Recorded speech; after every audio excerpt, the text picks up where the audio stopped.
common goal to achieve a better governance that could contribute to have a smarter and greener Mediterranean. Since then, many results were achieved, and the community of projects was able to implement solutions, and in many cases to transfer these solutions to further regions, to further takers, actors, and stakeholders.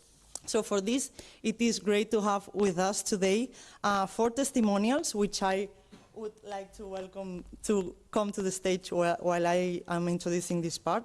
These are 4 testimonials of some of the transferring actions that will provide us today with real examples that will show us how this work that we have been doing, it's not over, it's not lost, and it's still having a very positive impact in our region.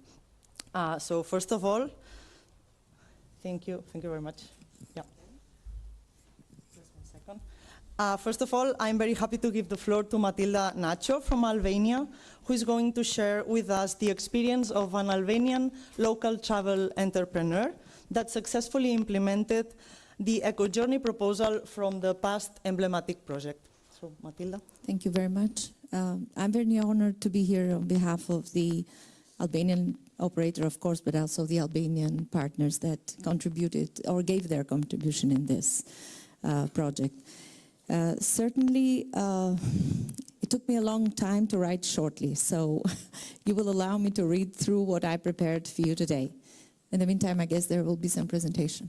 Anyway, the emblematic Mediterranean mountains as coastal destinations of excellence engineered a set of essential instruments that contribute towards a more responsible and sustainable tourism development model. Albania, as both a partner and a beneficiary territory, has utilized one of these tools, the Eco Itinerary, as Georgina mentioned. Initially tested in the hinterlands of the coastal area of Chika Mountain, in Himara or Vlora region of Albania, the Eco Itinerary was quickly adopted by the neighboring Gjirokastër region, another well-known territory, worldwide now, home to several peaks like the Nëmërçika. I think in the Slovenian language that means sleeping lady, but I'm not sure anyway. It's not that sleepy anyway. Well, basically, Gjirokastër is also home to 600 monuments, geolocations, I would call them in our language, historical, both historical and cultural monuments. The World Heritage Site of the Silver City, the so-called Argjirokastron, and of course the traditional isopolyphony, singing, traditional singing, of course, which is an intangible cultural heritage of humanity as of 2005, and it is still performed today. So anyway, besides these promising aspects for the future, for a promising future of sustainable tourism growth, I would be lying if I said that the peripheral areas have not turned anemic due to the population exodus, like everywhere anyway. We are aware of that. Nonetheless, the territory appears to be rebounding over the last 4 years, and that has been evidenced by a significantly expanded tourism offer and increased international recognition. Of course, we are aware that this reverse effect is undoubtedly a result of many collaborative efforts, not only one, and definitely of individuals like Enea, which I have the pleasure to introduce today. He's the creator of the Experience Gjirokastra, a local tour operator who has made it a life mission since 2018 to provide tourists rare values extending beyond the city borders. And when I say city, I mean the UNESCO city of Gjirokastër. Of course, he leads the way. As a member of the local DMO, recently established in the area, as member of the Prefecture Advisory Board for Tourism, and also member of the network that the organization I worked for at the time, the Regional Center for Development and Cooperation, has already established. He managed to get hold of the Eco Itinerary and beautifully adopted it for Gjirokastra. what he did later on was that he progressively built a portfolio of tours that feature a constellation of geolocations throughout the area. Over the last 3 years, he's been taking millennials all over the place. And he's been showing them the history and nature in what we know now as Gjirokastra, sparsely populated areas. Later on, Christine, Dini, and Vasil followed. They followed his steps. And it's beautiful to see now that this offer has been growing into a real, proper offer. We see that numbers in particular have risen. And I'm not really trying to provide any numbers that come in mind or that we observe. These are official numbers that we have yielded from the officials, from the official representation of the region, such as the prefecture. And I will only say this and finish my testimonial, telling you that over the last 3 years, the arrivals in the territory counted 221,000, and in 2023, 558,000. In a comparison made in terms of the composition of these arrivals, from 2021, the percentage of international arrivals doubled from 2021 to 2022. Well, we haven't yet revealed 2023 numbers, but I will let you know soon. Well, thank you very much, and I think there could be no other example to illustrate better what the eco itinerary brought to our area. Thank you to the program and to all our partners that supported us in this mission. Thank you. Thank you very much, Matilda. Okay, so now we jump to our second testimonial, giving the floor to Aitor Tendero from Sloppy Tunas CCO from Spain, who is going to explain how they converted a passion for the sea into a sustainable business supported by the previous CREA Innovation Project. Good day to everybody. As I introduced, I am partner at Sloppy Tunas, a circular fashion company created from the commitment to reduce the environmental impact of fast fashion in the textile industry. We produce swimsuits made out of plastic found in the ocean. We buy the plastic to the fisherman communities. We bring to a factory where we cut it in small pieces. We melt it until we get the polyester pellet. And then we stretch to get a yarn. And we estimate that we use more or less between 7 and 10 plastic bottles to do each swimsuit. Our initial funding came from 2 successful Kickstarters, and that's when we crossed paths with the CREA Innovation Project. And I would like to talk about what this project has meant for us. Many times we are so immersed in the creation, growth, hard working in our own project that we don't pause enough to look at it from the outside and see what it conveys to the people who are not familiar with it from within. This is one of the main things that this workshop provided for us. Participating in such a well-structured and segmented workshop alongside other companies in the field and professionals in the industry allow us to gather inputs that we could not identify because of our deep involvement in the project. One of the main observations that stuck with us was about the product communication. We have a highly sustainable circular economy project, putting immense effort into ensuring that every step is as eco-friendly as possible, keeping all the production and manufacturing local, aiming toward zero waste and more. However, people from the outside were not fully perceiving all the sustainable rigor we were implementing. From the workshops, we derived 3 main defined objectives aimed at improving this aspect of the company. The first one was to create a QR code detailing the traceability from raw material acquisition to the final product, and the idea was to include it in the swimsuit tags or packaging. The second one was to create swimsuit collection points, extend the circular economy to the last step, making swimsuit not only recycled, but also recyclable. That is why, actually, they are created for this purpose from the design. The idea was to add collection points at retail locations and provide online tools for returns, implementing a return policy mechanism, and it means as well re-engagement. And the third one, I like to say that culture eats any strategy, and it means the third one. It's build a community, develop the social aspect of the and the educational work around the project, from visiting schools and collaborating with local authorities, to partnerships with entities, associations, and NGOs, such as beach and civet cleanups. The idea was to raise awareness about our work and gather more audiovisual content to enhance our marketing strategy.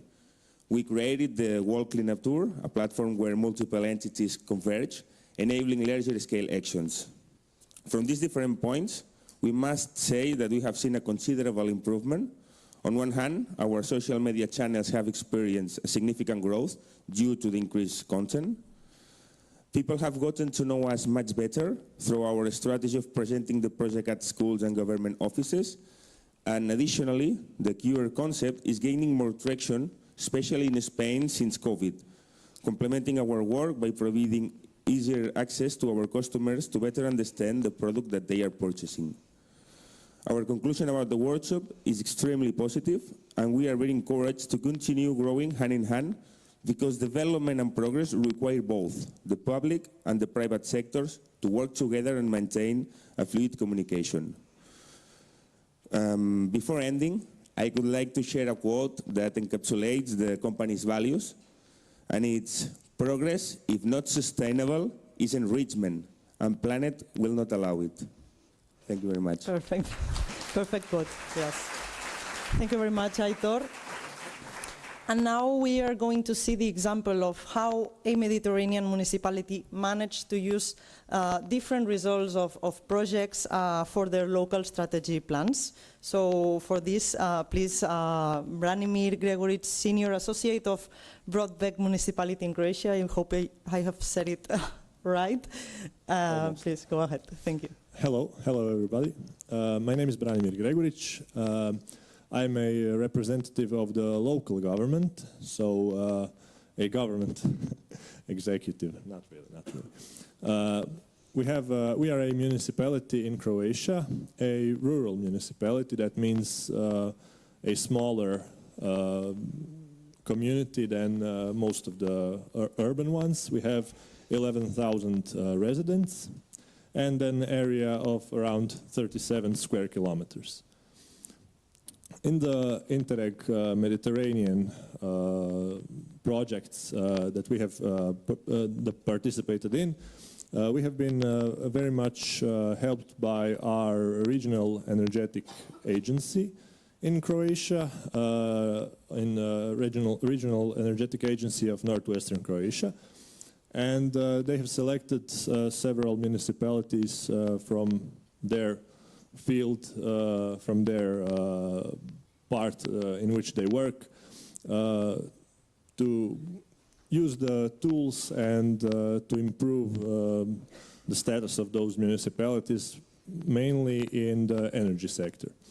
So we have been selected, and we used the toolkit by the Interreg Mediterranean Renewable Energy Project. It was a project that combined 6 of the tools that were developed in previous projects.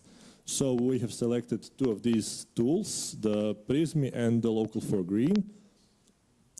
And in doing so, we completed several strategic documents that allow us to improve our energy efficiency as a municipality. So it involves not just the municipality as a local government body, but the entire area of the municipality, which means also the citizens and the firms and etc. Local for Green project was for our public finance sector, and the PRISMI one was actually developed for islands, in that it uses inflows and outflows of energy, but we as a rural community could be, were able to use it and to see what kind of energy impact we have with the development, with the renewable energy development. Right now, based on those projects, we have, like I previously mentioned, started implementing several strategic documents. So we've made a strategic document for strategic urban mobility plan, as well as a strategic energy and climate action plan, which is currently it's in implementation right now. And thankfully, thanks to the Interreg Mediterranean project, we were able to gather data and to exploit them in the way that makes us use everything that was usable for us to get not the net zero energy, but the best case scenario for that. So we are reducing our environmental impact, and we are looking to reduce our energy production and expenses by the year 2030 and 2050. So that would be all. Thank you. Thank you very much. Another success case, thank you very much for sharing this with us. And our fourth testimonial of the day is Carolina Perez from MedCities Association, who is going to present us the agreement signed for the protection of the biodiversity in the Mediterranean Pelagos Sanctuary. Thank you, Carolina. Thank you. Yes, I have the responsibility of being the voice of Constanza Favilli, who unfortunately could not join us today. She is the Executive Secretary of the Pelagos Agreement, and she asked me to represent her. So the message I pass comes directly from her. The Pelagos Agreement was an associated partner to the biodiversity protection community and to several thematic projects, modular projects. It was not a full partner of the community, but did manage.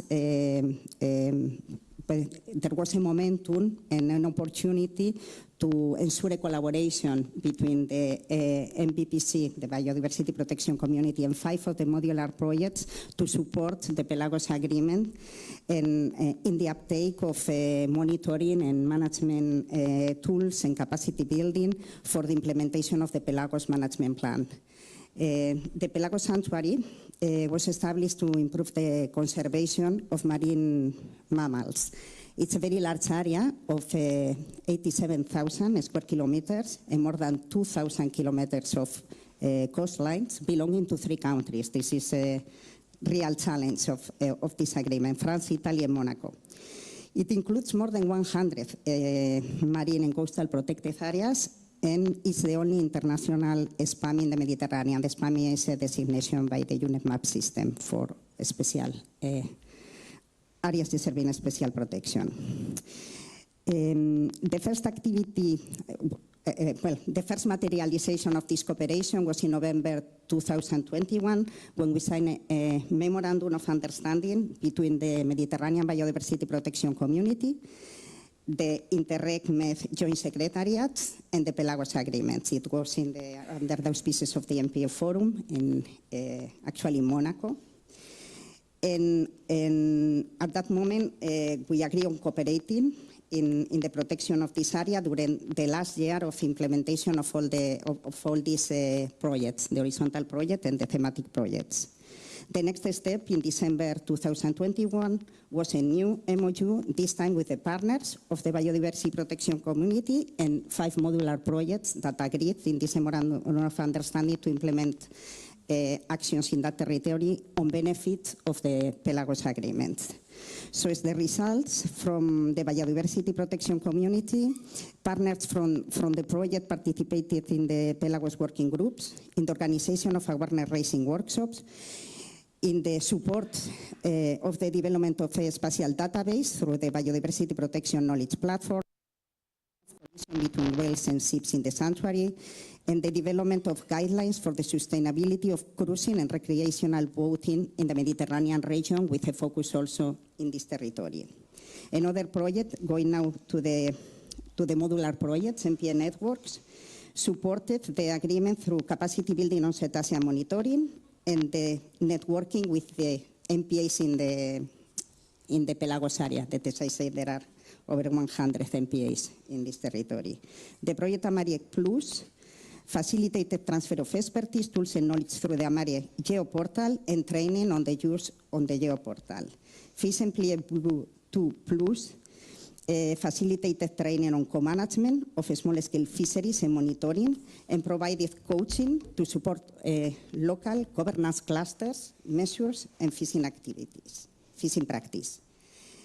Plastic Busters MPAs transfer best practices to mitigate the impact of marine litter and also engage it in capacity building activities. And finally, Faros for MPA transfer its guidelines for maritime transport in marine protected areas. So summing up, the cooperation between on-field projects, not only the governance project, and the Pelagos Sanctuary yield concrete results in support of the implementation of the Pelagos Management Plan, especially in terms of increasing the knowledge available to support evidence-based decision-making, strengthening the knowledge and capacities of Pelagos staff, local authorities, and local communities, as well as communication and networking among stakeholders. Perfect. Thank you, Carolina. Thank you very much, and thank you, the four of you. I'm going to take this micro back, and you can go now to your seats. Thanks. Thank you for sharing with us your experiences and showing us how this work that we have been doing and that the program has been doing, and all these resources have a real impact, a real and positive impact in our region. And now, before finalizing with this session, I would like to welcome to the stage to the 8th representative of the new governance projects of the Interreg Euromed program. So please, Natalia Tsami and Maria Garcés from Mission Innovative Sustainable Economy, Caterina Pratico and Carla Daneluti from Mission Natural Heritage, Danilo Che and Claudia Ribeiro from Mission Green Living Areas, and Josep Rodriguez and Julia Saiz Pardo from Mission Sustainable Tourism. Welcome. So this is for you. Well, while you finish taking your seats, we have just heard about all of these interesting experiences, but we are now in a new programming period, and there is still much to do, and that's why we are here today, because we still have this opportunity to keep contributing to this smarter and greener Mediterranean during this period, right, Natalia? Yes, absolutely, and this is why we are here. 4 complementary missions with 2 governance projects in each of them. We are here to keep supporting the Euromed projects in providing concrete solutions and to facilitate the process for bringing the needed change to address global challenges. In Mission Innovative Sustainable Economy, we focus on aligning the dots to move from a linear to a circular economy, allowing innovative sustainable practices to be the new norm. We cover different areas. We have a diversity of topics like terrestrial and aquatic food systems, blue renewables, biotechnologies, and electronics, among others. And we aspire to connect green and blue technologies, green and blue economies, and create innovative ecosystems to enable the conditions for a smarter territorial development, for a more sustainable and resilient future. And talking about building resilience, Mission Natural Heritage is also here to play a key role, right? Yes, it is. And Mission Natural Heritage is focusing on the protection, restoration, and valorization of the natural environment. The mission strongly contributes to the main objective of the program, supporting a more climate-neutral and resilient society by bringing nature back to our life. This vision is to protect and restore degraded ecosystems while preserving the biodiversity living in these habitats. At the same time, the mission addresses the impact of climate change on the natural environment and the living spaces, focusing also on the interfaces between the natural environment and the living spaces that can prosper in harmony with nature. And this is connected to the mission Green Living Areas, isn't it, Danilo? Res je, Katarina. Indeed, absolutely. The mission Green Living Areas aims to improve the lives of Mediterranean citizens by promoting the development of sustainable and climate resilient territories through this integrated vision of the territorial and, yes, we can say a holistic approach. The mission will bring local communities to life with green development, reducing negative climate impacts on the region ecosystem, and supporting the implementation of local green and fair transition. And last but not least, we have also mission sustainable tourism. Yes, Danilo. Yes, tourism will be considered as a transversal priority within this period. So we are going to deal with projects in four thematic, the specific objectives of the program. So we will have projects on innovation and technologies, on projects on circular economy, on climate change, and on nature and biodiversity protection. So we expect to contribute to this smarter and greener Mediterranean region, but we also expect to contribute to other European and international agendas. For instance, the European Tourist Transition Pathway, which is the roadmap for the green and digital transition of the European tourism, and also to the Glasgow Declaration on Tourism and Climate Action Plans. Okay, so now I just jump in quickly, because as we can see, these four missions of the program are contributing from different topics, but in a very complementary way to move in the direction, this thing that I'm repeating all the time, but moving in the direction of this smarter and greener Mediterranean. But now that this thematic scope is clear, what about the plans of the governance projects? What can you tell us about how can we organize this work to ensure that we reach these goals and make the most of our resources and all the networks that we actually have? Yeah, thank you, Georgina. So the first thing is that we want to make sure that thematic projects do not work in isolation. So as governance projects, what we will try to do is to support the work of thematic projects at all stages and welcome them in an open environment that favors circulation of knowledge and the connection among people to learn and generate better results. We want to create a sense of community among all the projects, the thematic ones, the governance ones, and we want to make sure that the results from projects are actually shared and reused within the program by other programs and initiatives, and also vice versa.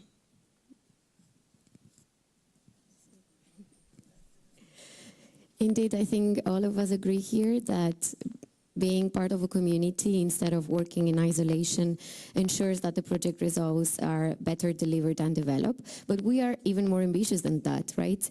We want to achieve a twofold objective. On the one hand, we want to ensure that the project results benefit not only the project partnership that have developed the results, but that they are effectively transferred to other beneficiaries, other territories part of the program, or even beyond the program.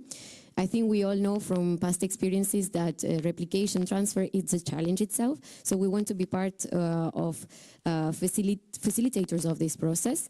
And we want to do this working with the two sides of the coin. So with the project that are developing the solutions and the results, but also with the potential external beneficiaries. And on the other hand, the second objective that we share is that we would like to facilitate the uptake of results into public policies and the participation policies of Mediterranean actors. So this means that we want to make sure that the experiments that we come up at the project level then have an impact or fit structural policies and territorial investments, because it is our understanding that Interreg projects that bring together many different stakeholders with different backgrounds, expertise and knowledge have an added value to bring in policy making and investment pipelines. So we are here to facilitate also this process and to make sure that the project results can bring something to the transition from the current unsustainable business as usual model to new patterns that we still need to discover. So for all of this to happen, we obviously need to be properly coordinated.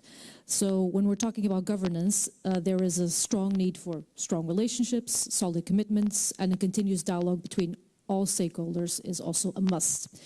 So we will make sure to elevate a unified voice for the Mediterranean by increasing the coordination between relevant actors in the region. And we will do so by inspiring experiences and results for a greener, smarter, and more resilient Mediterranean.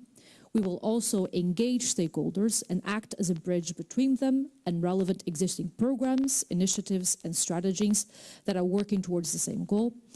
And last but not least, we'll foster long-term synergies with stakeholders at local, regional, national, and international levels to align action and support one another in achieving our common objectives. So to make this happen, institutional dialogue projects have actually already started to come together. A good example is a workshop that we've held this morning, and perhaps you'll listen to some conclusions later on, which represented our first concrete step in combining our efforts to coordinate and to establish open collaboration pathways with key Euro-Mediterranean stakeholders. Our goal will be to continuously align our efforts and increase joint opportunities to make a difference, so we may all walk together to the path to a smarter and greener Mediterranean for a climate neutral and resilient society. Thank you. Listening to all of you, we would like to say that setting goals is the first step in turning things into the visible. For the institutional dialogue projects, coming together is a beginning and keeping together is a progress. So we are now in the momentum to create the conditions for an effective and real conversation with the Med stakeholders, as the meeting that we had this morning, together the 4 IDPs, to walk towards the most broad sense, to know firsthand which are the needs and expectations of the stakeholder, to explore ways for collaboration, for close cooperation, and to promote a living mobilization. Let's not forget that, moreover, the Interreg Euromed governance approach has been labeled by the 42 member states of the Union for the Mediterranean in 2021. This link brings incredible opportunities of collaboration and expansion of the program's current scope of action to other countries outside its area. The associated partners of the 4 missions have also started to play a key role within the program, as they will bring valuable capacity, expertise, and vision of the future, and acting as observers, supporters, or financial beneficiaries. That is why our plan is to create strong bonds with them from the beginning of our inspiring 7 years journey that is starting now. We are at the beginning. Thank you. Well, so this is a very powerful message. We have 4 operational missions and 2 governance projects under each mission, a thematic community project that will have a more technical role, directly working and supporting the thematic projects of each mission, and then an institutional dialogue project with an institutional role that will support this cooperation, create networks and capitalize all our work in the Mediterranean and beyond. Now let's just work all together for these 6 years that are still to come. Thank you very much.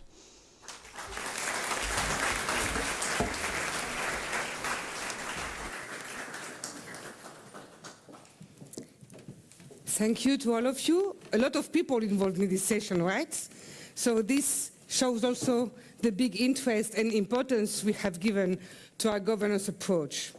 I hope that this has inspired our panelists for next session. But before that, I will give 1 minute to Bernard in order to sum up very quickly what happened this morning.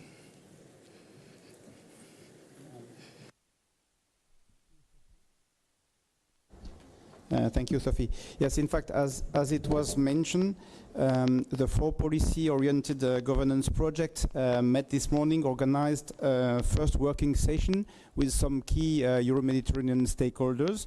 And in fact, this initiative was well received because there is a need, as you can imagine, for synergies and also for policy facilitating, policy making.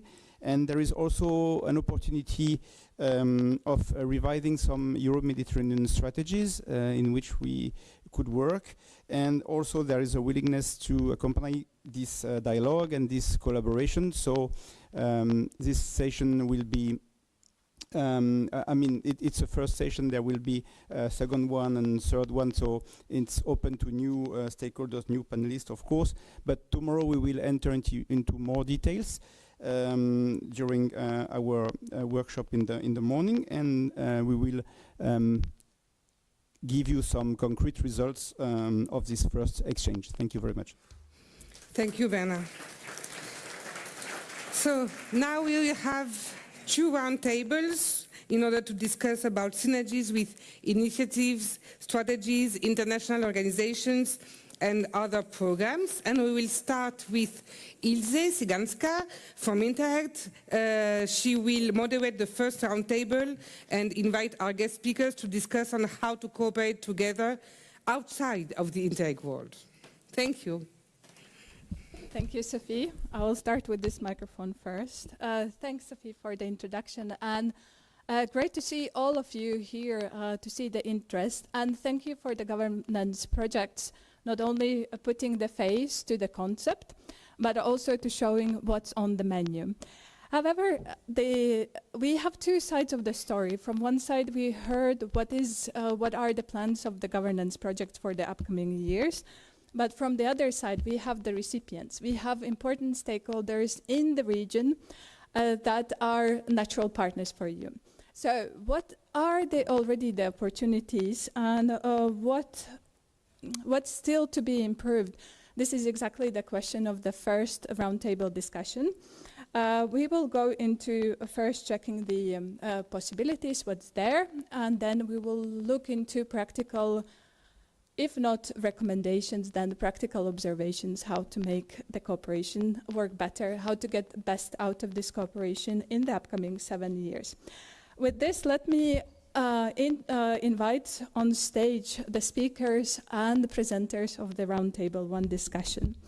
Let's start with Ms. Alexandra Sensi, Head of the Environment, Green and Blue Economy Sector, Union for the Mediterranean. You can use the stairs here. It's better than to climb on the stage like that. Thanks for joining. As next, I would like to invite Ms. Patrizia Bozzolini, Socioeconomic and Sustainable Development Officer in charge of the Mediterranean Strategy for Sustainable Development of UNEP-MAP. Thanks for joining. Ladies, take the seat. I will join you on the stage as well in a second. And then it's my pleasure to invite Mr. Omar Amavi, Deputy Director of the Secretariat Prima Program. Thanks, Mr. Omari, for joining us. And you are brave.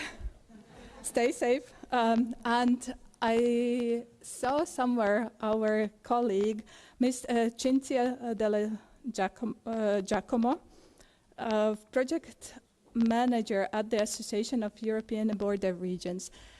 She will be representing the association on behalf of the Secretary General who couldn't come. Thanks for joining. I think here we don't have our last speaker because of other commitments. I think Janes Bardaus is not able to join us today. I don't see him here. So we will be in this composition then. Thanks. Well, before I join, we can also work like that. We already heard from the governance projects a reference to the Union for Mediterranean as important partner in the region that not only shapes the governance discussions or the landscape of Mediterranean regions, but it's also an important partner for the governance project work through the capitalization, through connecting to policy discussions. Also linking to effective communication and coordination among Mediterranean actors. We also heard that the governance approach as such got this very important recognition from the members of Mediterranean Union for Mediterranean through the labeling process, which is an important tool. So we will hear from that. And let me bring already immediately Ms. Santi here in the discussion. Considering this role of the Union for Mediterranean in involvement, enhancing cooperation, networking, linking to the discussion in Mediterranean area, could you share with us the existing and potential opportunities for better synergies and impact among Mediterranean actors? How can we link, how can we go beyond the Euromed area in that process? How can also the governance projects practically benefit from this cooperation? The floor is yours.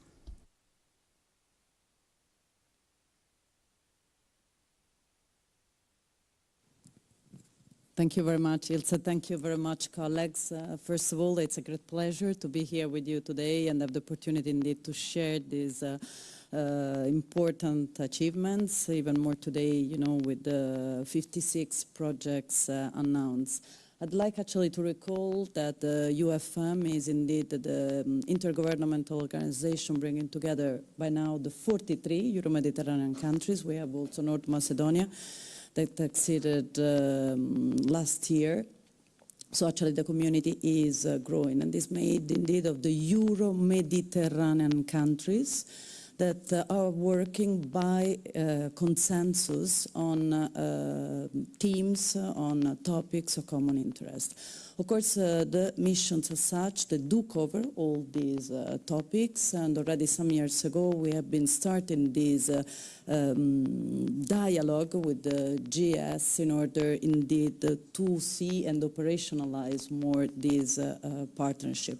So by now, I can say that the UFM, through its processes, is indeed, as you said, shaping policy and action among the Euro-Mediterranean countries, but it's obvious that we cannot work it out on our own. So it's embedded in the UFM mechanism, the participatory multi-stakeholder approach that we do apply systematically to our institutional and non-institutional mechanism.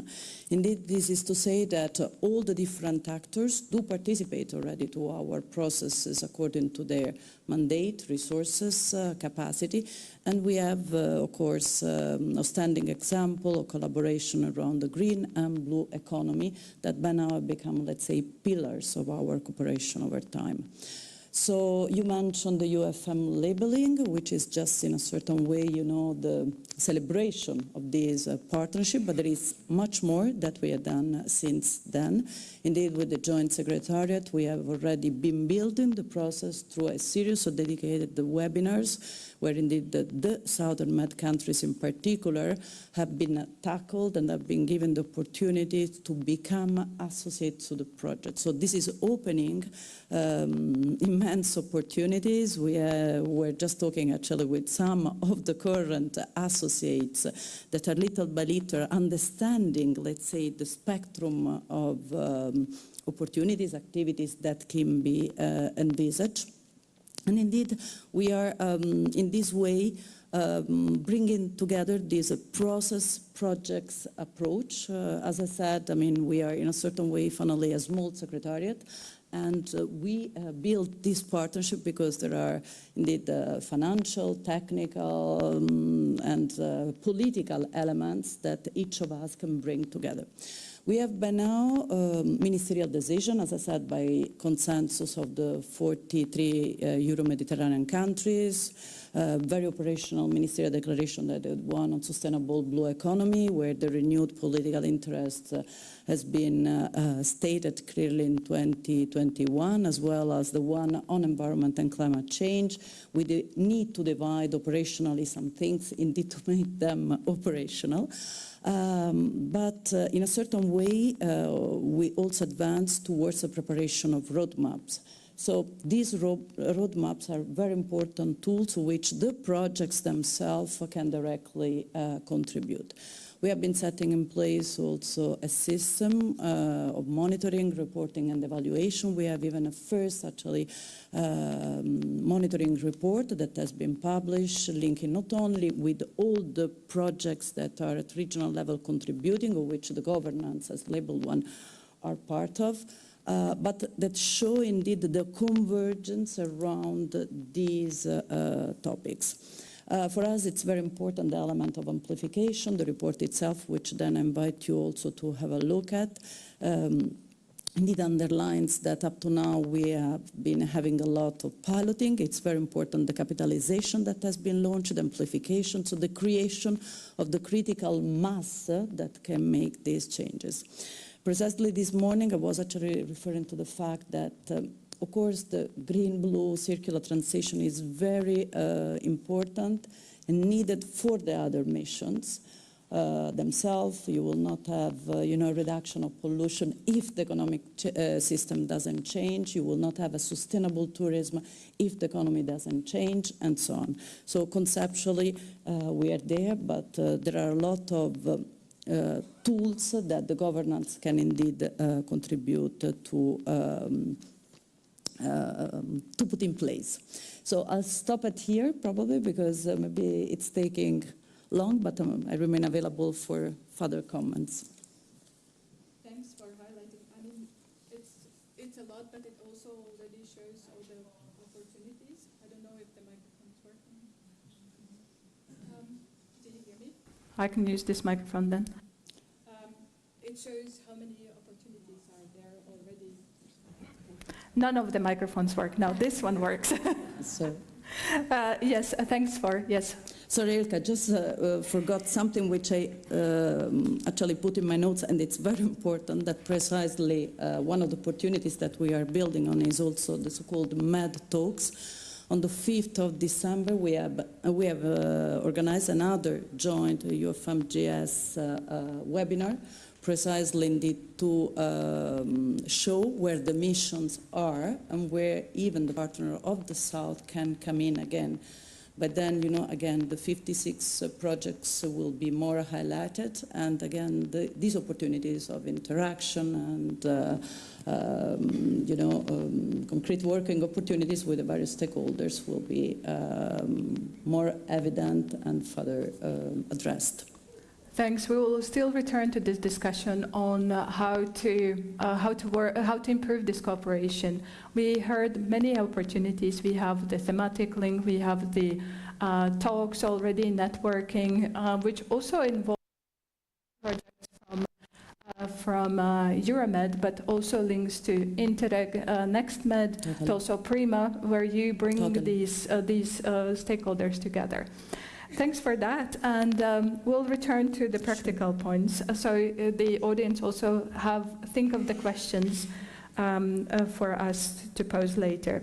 But let me move with that to our other important regional cooperation framework, which was adopted by the Mediterranean countries and this is the Mediterranean Strategy for Sustainable Development of the United Nations Environmental Programme, Mediterranean Action Plan. A long name, but a very important framework. It promotes implementation of sustainable development goals in the Mediterranean region, covering priorities as climate change, blue economy, green transition, sustainable cities, sustainable tourism. You know the framework better than I do, since I come from the north region, but you work with that. The implementation of this strategy is supported by the UNEP-MAP Barcelona Convention system, in particular through the work of Mediterranean Commission on Sustainable Development. And Patrizia, if I can call, or Ms. Bussolini, considering that the governance projects align with the Mediterranean Strategy for Sustainable Development, how can we work together to enhance this capitalization potential and bring project results to the policy level? How can we use this framework in practical terms, also outreaching to partners from South Mediterranean, for example, and linking to stakeholders there? The floor is yours. Thank you, Isle. Good afternoon to everybody, and thank you for the program for inviting UNEMAP to this meeting. It's very important for us, indeed, Isle, as you mentioned, and as we have discussed a bit this morning with the governance projects. We are really look forward as UNEMAP to further link our dots with your dots to promote cooperation, further promote governance, and to support the governance project to upscale their results. But also it's a win-win cooperation, because also these cooperation frameworks like the Mediterranean Strategy for Sustainable Development that Isle has mentioned, it is a framework, I'm not sure the majority of you know. It is a framework that has been prepared in 2016. It has a 10-year duration, so in 2025 it will arrive to its end. Therefore, next year and in 2025 it will go through a renewal process in order to update its objective, its priorities, its actions at regional and at national level, to better respond to the current challenges we have mentioned this morning, also like climate change, biodiversity, and so forth. But as Isle said, this cooperation framework, it is a cooperation framework that covers all the Mediterranean, so South Mediterranean, Western Balkan, all the Mediterranean. It is a framework that is endorsed, of course, by the European Commission, because the European Commission is one of the 22 contracting parties of the UNEP-MAP.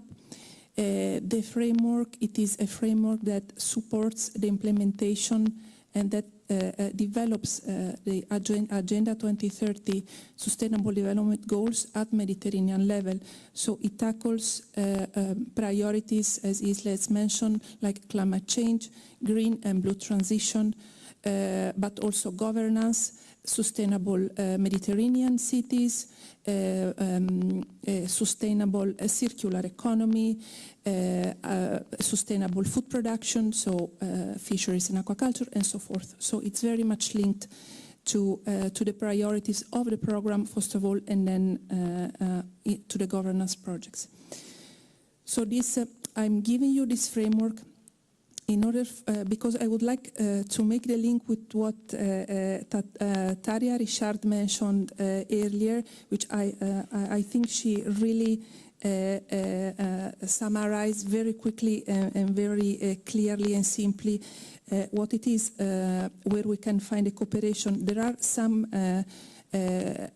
key cooperation frameworks in the Mediterranean at regional or sub-regional level, and then there are key financial programs like Interreg Euromed, like Interreg Next Med, like the Adrian and other ones. And this is where the integration can be found, and these governance projects, they really, in our understanding, they are really the enablers, the pillars to promote this integration, because they support, because of the nature, the thematic they tackles, and the involvement of a multi-level stakeholder, they support by nature the implementation of these frameworks, of these development frameworks.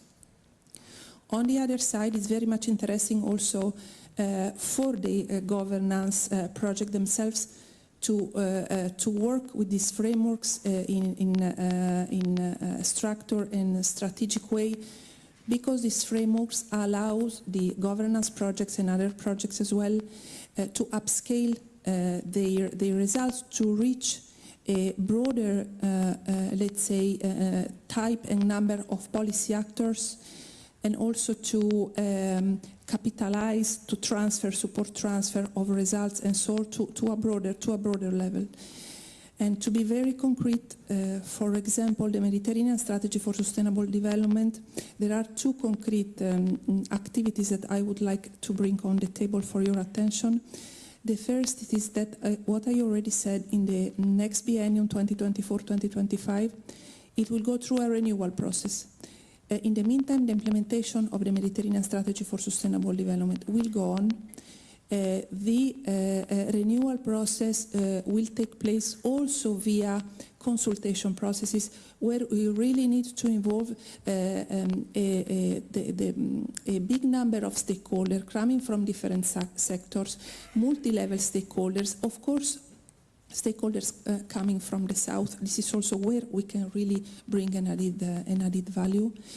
And from one side, the governance projects, they might help in somehow organizing or feeding this consultation process. On the other side, from our side as a UNEP-MAP, we could support the governance projects to include their events in a broader framework, let's say. This could be very, very concretely and very quickly an idea. And as you know, one thing brings to the other, because we really need to include the results of your projects in this renewal process of the Mediterranean Strategy for Sustainable Development. This is one thing. The other thing that I wanted to share with you, as Isle said, there are a number of priorities that this Mediterranean Strategy for Sustainable Development covers. And in doing so, there are a number of flagship projects that have been launched. I take the example of one of the missions of the program. There is a flagship project which is called Blue Tourism. So I don't think I need to explain what it is about. So there is really room for cooperation, for exchange of best practice, or for example, it is very important in our programs also to support science for policy activities, which I think this is also what would be very useful for the governance projects. But I can mention a number of other flagship projects. One which could be very interesting for you, it is, for example, one which is called Education for Sustainable Development. And I would also like to mention that youth organization and representation are part of the Mediterranean Strategy for Sustainable Development steering committees. So we really involve also a number of organizations beyond the ministerial level. So there also we could bring some support, and I think cooperation would be very, very useful.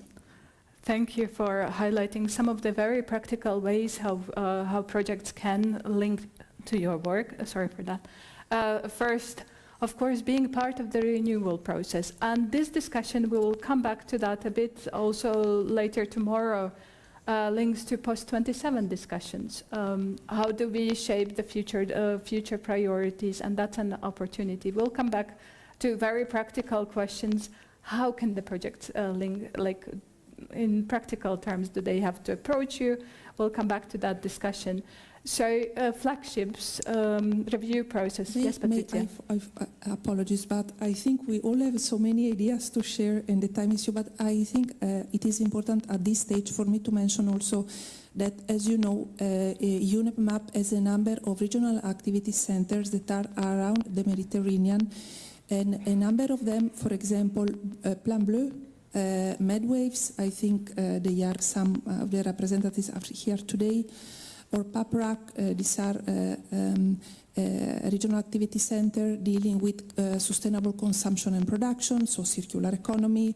Plan Bleu deals with sustainable blue economy and measuring sustainable blue economy, which is very much important.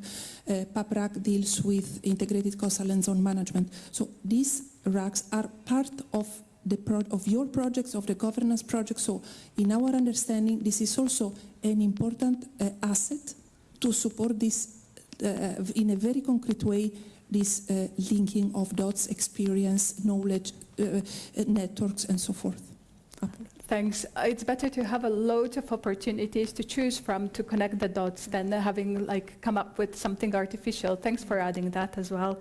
And as you pointed out, time is quickly going, and we want to show you ping pong all possibilities, and then leave it up to you for further discussion. And let me bring in now the program that was already mentioned when we talk first with about the networking possibilities within the framework of Union for Mediterraneans, PRIMA program, the Partnership on Research and Innovation in the Mediterranean Area.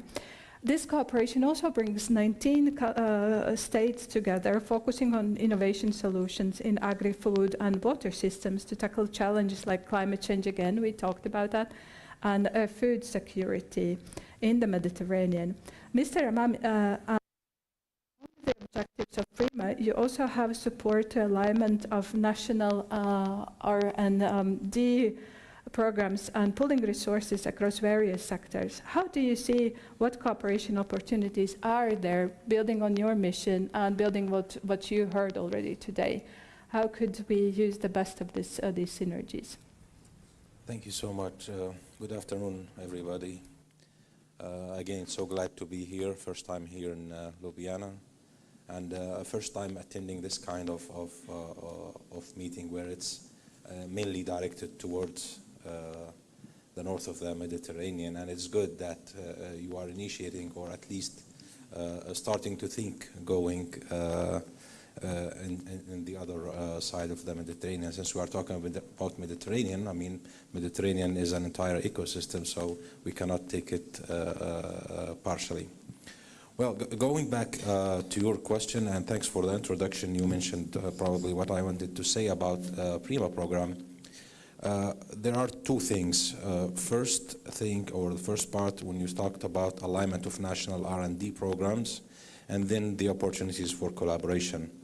Well, in PRIMA, as you mentioned, there are 19 participating states, and each country has its own R&D regulations to support and has its own policies. So at the beginning of the program, we worked together in order to identify common priorities between 19 participating states coming from north and south, and we identified a common strategic research and innovation agenda, and it's our reference to build our annual work program that we launch calls for proposals every year.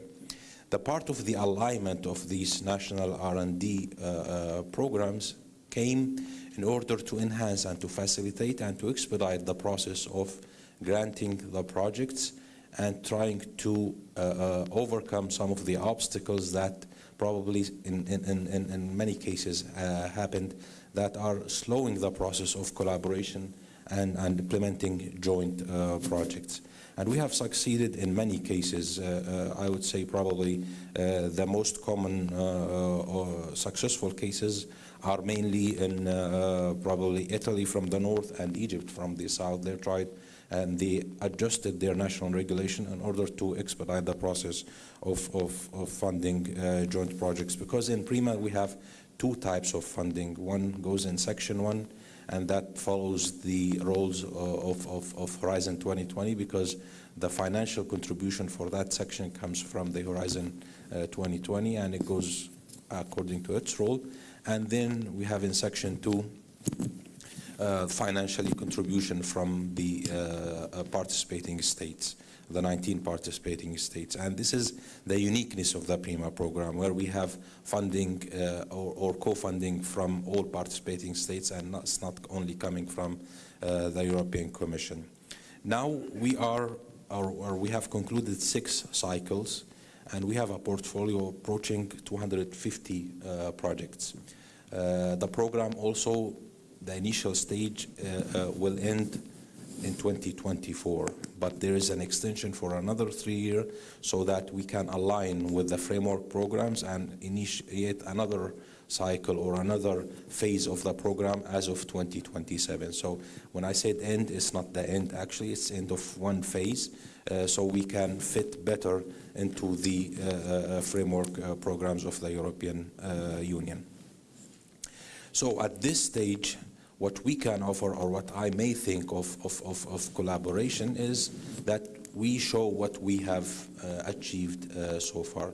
And I think 250 projects is a very good number for exploring in the thematic areas that you have mentioned, mainly in water management, food systems and agro-food value chain, and the WIFI nexus as well, water, energy, food ecosystems nexus.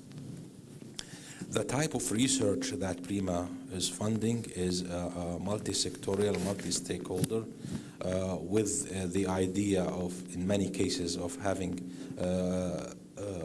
like demo sites and living labs, where many stakeholders are involved even during the implementation of the project. So this is another window for collaboration during the implementation of the projects.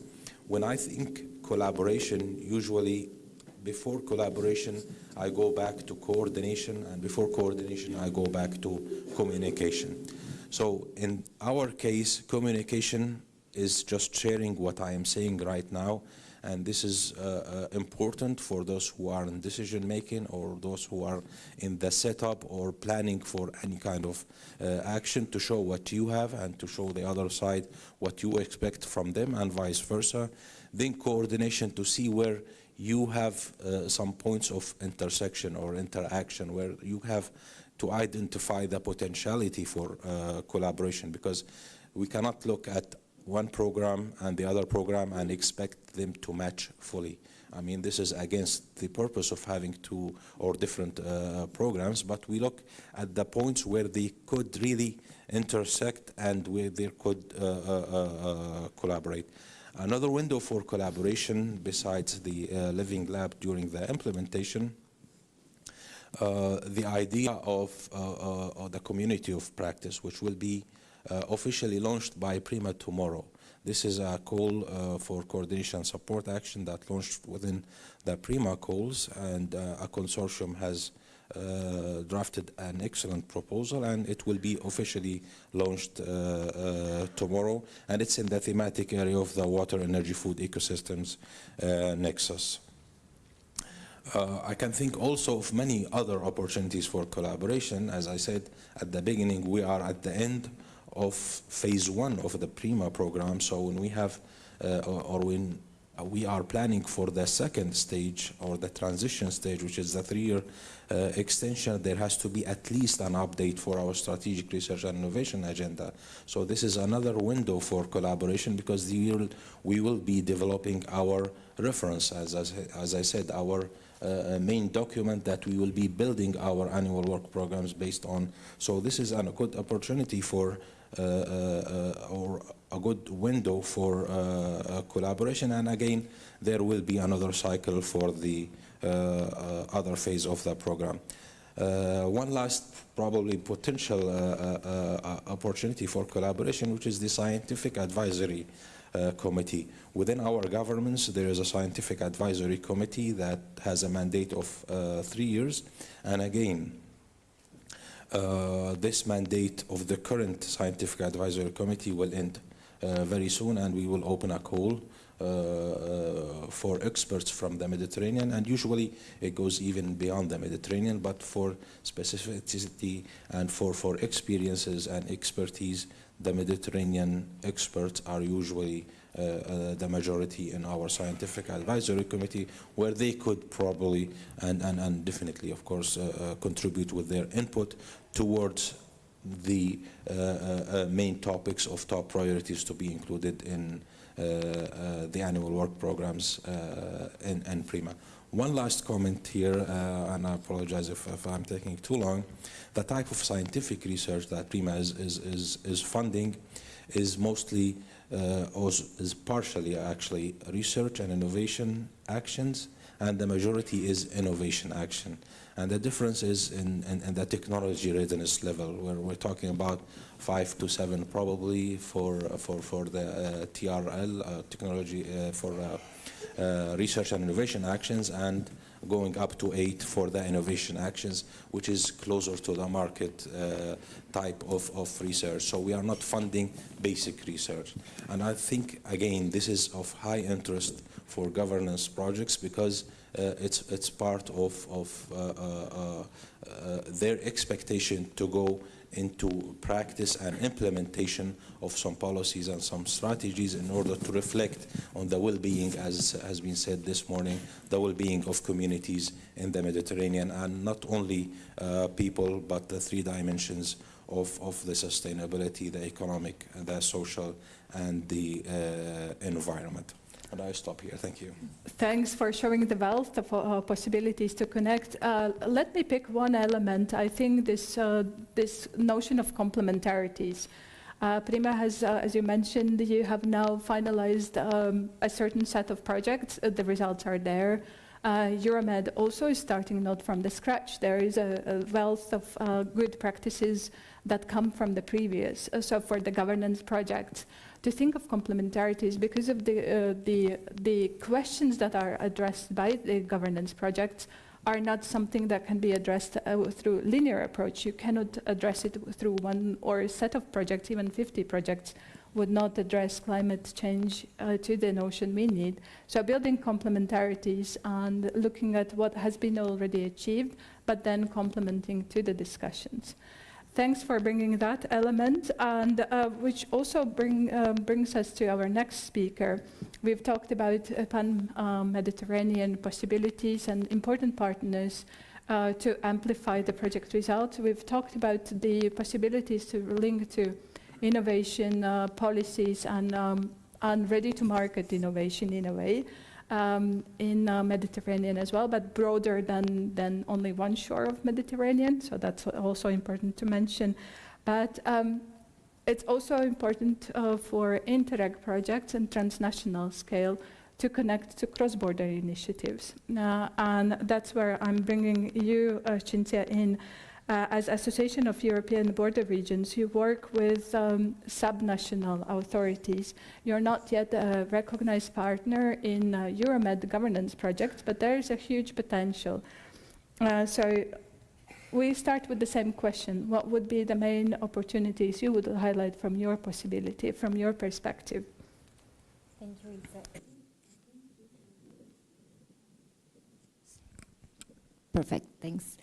Thank you, Ilse. Exactly. So the Association of European Border Regions represents border regions specifically and cross-border territories, where I'm really speaking about regions that are adjacent to each other.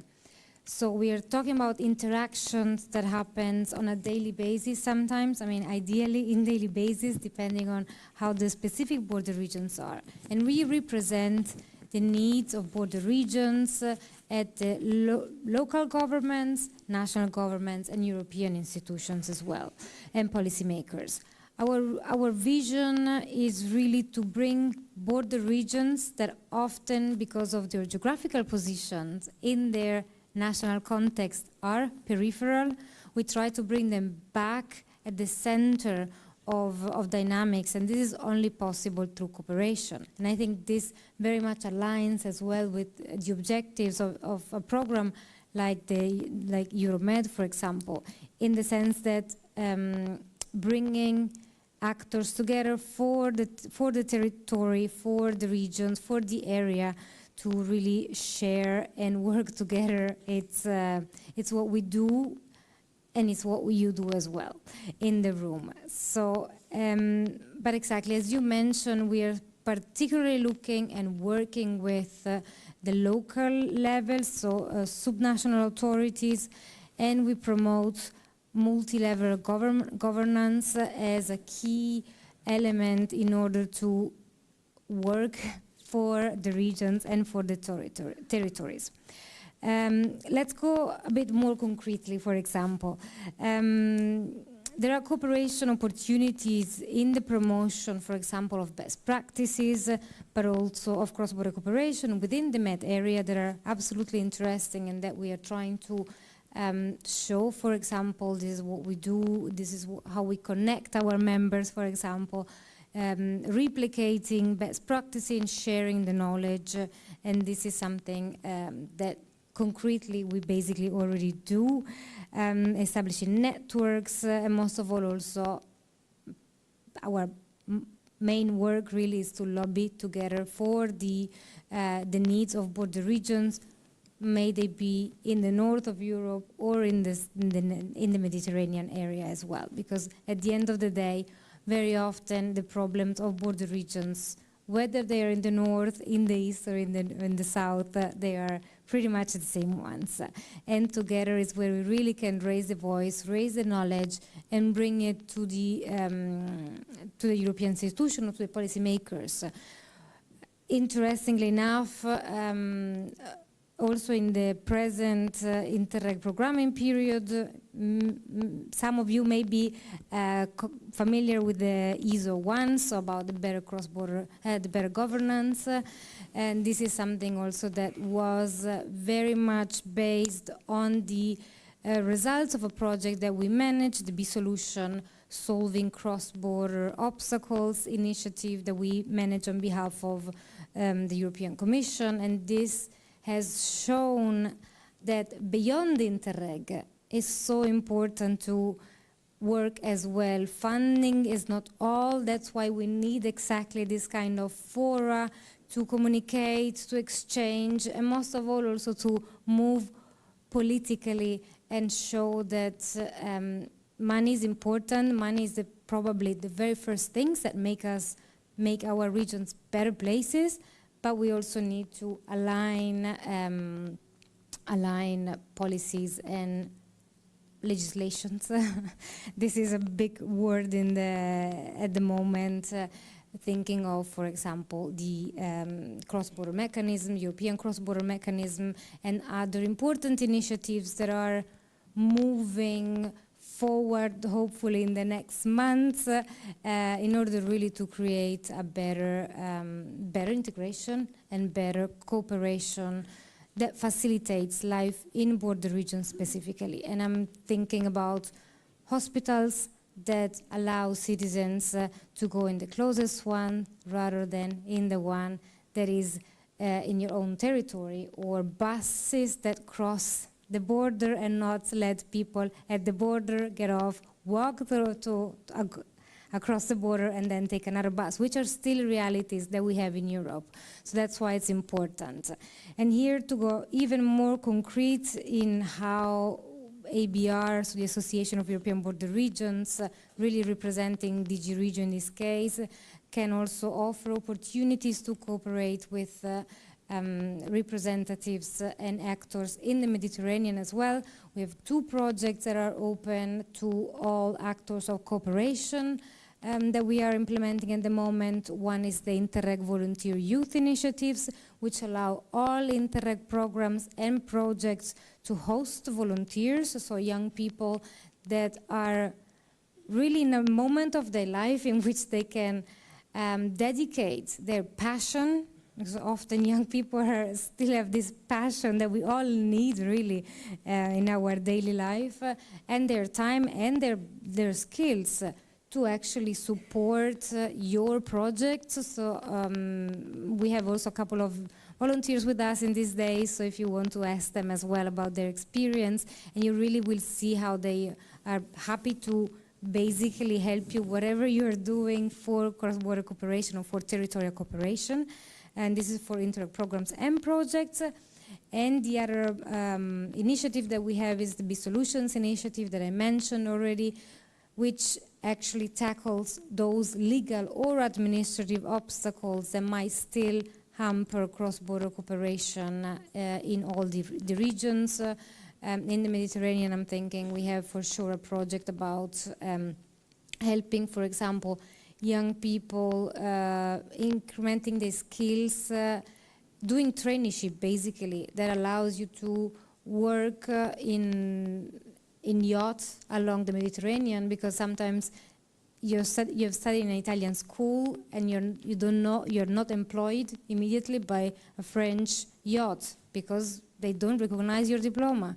So there are still a lot of obstacles that we're facing, and B-Solution offers the support of experts that precisely look at the details of your cross-border cooperation and can offer you ways to solve possibly in the long term or possibly also in the short term projects of cooperation. So again, just to conclude, we're all looking to improve our regions and happy to network, happy to hear your stories as well.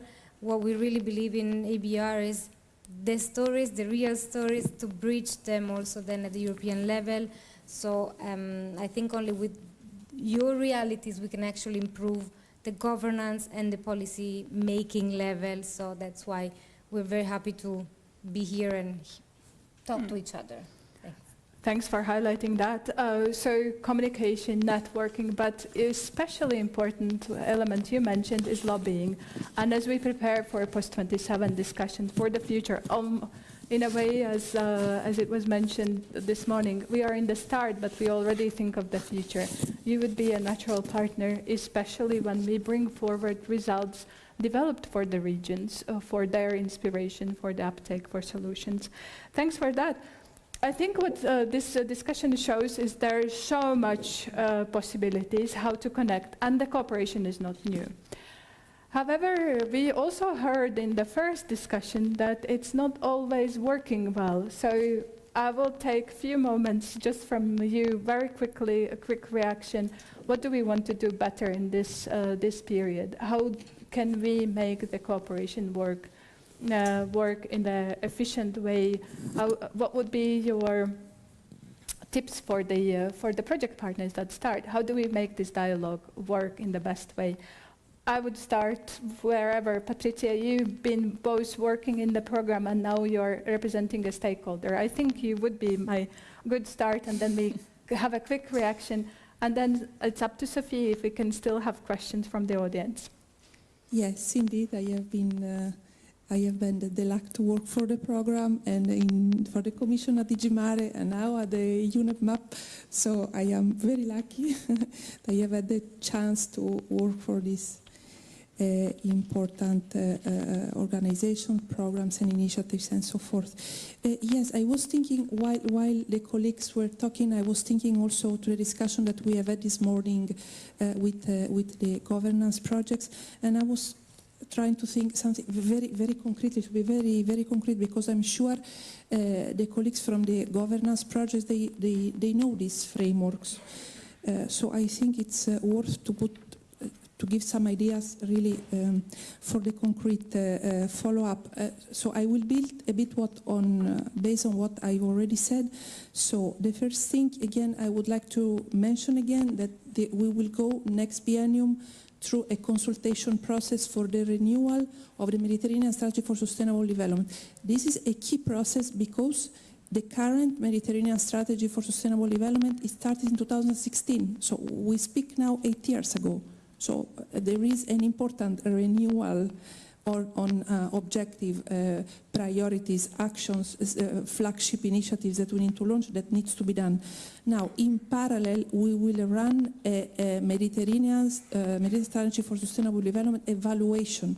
Now, the evaluation will also be supported by the results and data coming also from the projects. So this is also another link, very concrete, because really the results from these projects can feed this evaluation process. The activities of the governance projects, they can feed this consultation process of the Mediterranean Strategy for Sustainable Development. This could also help on the other way the governance projects to get in touch with other South Mediterranean partners, authorities, and so forth. I think it's very much interesting, even though they can be only associated partners. But for the South Mediterranean actors, it's very much important because at least they can be part of this exchange of best practice, or even only participate into events. It's very much important. So this is in a very concrete way. The other very concrete input, it is that I was aware, but now I didn't add the details, but I saw that Plan Bleu and Medwaves, they are partners in 3 projects, governance projects. So this is where we can start very, very concretely, and then enlarge a bit the work also on other priorities on the Mediterranean Strategy for Sustainable Development, on green transition, on sustainable cities. We are going to work also as well in the Nexus Water, Food, Energy. So this is also, we are going to work on that. We would like to launch a flagship project on that as well. So this is very much interesting and important. Another couple of information that I wanted to provide you with that is, it's very practical. It is that Plan Bleu which is, it is the Regional Activity Center for Sustainable Blue Economy. They have developed and they are progressively feeding through a number of indicators dashboard on the measuring the sustainability of blue economy. This is improving all the time. So this is very much important. The data comes also from the south of the Mediterranean. So this is I know that Plan Bleu was a partner also in a number of projects in the previous programming period. So these are also they can also provide data that are very useful. And also the Plan Bleu, they have developed an initiative which is called MED50, which based also on this data, they have prepared a number of foresight scenario, that for the governance projects, because you need to work for the next 6 years, and because we need to tackle the challenges, we need, as we said this morning, we need to act, but we also need to have a vision. So having this vision really help while working. We need also to keep having the vision and having the different scenario that we can find in front of us. So this is also something else that we could support with. And the last information that I would like to share, it is that now in a couple of weeks we will have the UNEP-MAP Barcelona Convention COP23, which will take place in Slovenia, in Portorož. It is the key meeting of the UNEP-MAP system. It takes place each 2 years, so all the contracting parties from the 21 countries around the Mediterranean, plus the European Commission, will be there. And one of the key deliverables that will be presented, it is a 2023 Quality Status Report of the Mediterranean, which is a report which presents the result of 6 years monitoring of coastal and sea environmental situation, and it ends with a number of recommendations, key findings, and policy recommendations. So I think also these key findings, a policy recommendation, could be used, picked up, let's say, by the governance projects in order to see how this recommendation can be further implemented in their projects, and vice versa. How it would be very useful for the UNEP-MAP system to have progressively this recommendation being implemented concretely on the territories by the governance projects. Last, just to make the link, just for you to know, the Quality Status Report is one main outcome of the UNEP-MAP ecosystem approach. Now, I'm not going to go into the details, but it is like the twin approach of the European approach, which is provided by the Marine Strategy Framework Directive. So monitor and some criteria and common indicators to monitor and then assess, and so for the status of the environment. So it's not disconnected from what the European Commission does, but it's really complementary. And on that, and I would like to end with that, we also have a number of projects that are running for quite a number of years now on this specific implementation of the ecosystem approach linked with the Marine Strategy Framework Directive, and we do work with the Commission on that because these projects are financed by the Commission. It's one project is called Ecosystem Approach in the Mediterranean. One is called Marine Litter, and it has the different phases, 1, 2, and now we have Marine Litter Plus. So it will start its 6th year of implementation, and we have a project which is called IMAP MPA, which is to support biodiversity and marine protected areas. And all these projects are implemented in the south of the Mediterranean. So also this could be very concrete, because all these projects, they are going now to the 3rd phase that will start in March of 2024. So this is again something very much concrete that we could link to the governance projects. Voila. So if I may summarize, basically what you need is very good input for revision papers or any of the recommendations you're working on. Consolidated input highlighting the solutions that have been developed by governance projects. You need input for the events, but also you would wish for projects to know better of what others are doing in the sector, in the field. So, and these partners you mentioned, these are the main assets because they can build complementarities. And it's also stakeholders mobilization, because I think one of the key assets of these projects, it is the a huge capability to mobilize stakeholders, multi-level, multi-sector stakeholders, and to connect them. This is an asset that only the Interreg programs have. So this is very much important. Alessandra, what is missing? We have great cooperation. What is missing in that picture? It will be difficult to add, but like one element. But I will still find it. So, no, I'm joking. But look, and next time I will ask governance projects to summarize the discussion. Sure. And maybe if there are questions also that could be interesting to pick very, very shortly. Of course, as far as we are concerned, what is very important from the governance is indeed this territorial dimension. What we can offer is already mechanism in place. We are not rebuilding mechanism, and mechanisms are there. So it's an important, leverage to use. Now, I want to say that indeed to involve all the Mediterranean, what was very successful is to have North-South chairmanship. This has created a lot of engagement, a lot of ownership during time, so we have already experienced mechanisms that have taken place and that are indeed in place, which can be joined. About cross-sectoriality, again, for example, Blue Economy has been an excellent example as well. We do have working group where countries, it could be territories, are represented according to their priorities. So you have, different ministries represented, different stakeholders represented. So this indeed create a multiplier effects, which is actually which is actually what we are looking for. I'd like also to mention that as a UFM, we have been using our seed money, of course, to fill in what was missing, supporting the preparation of projects, supporting the participation of the countries to the south to some events, apart, let's say, from opening the events themselves to many different programs.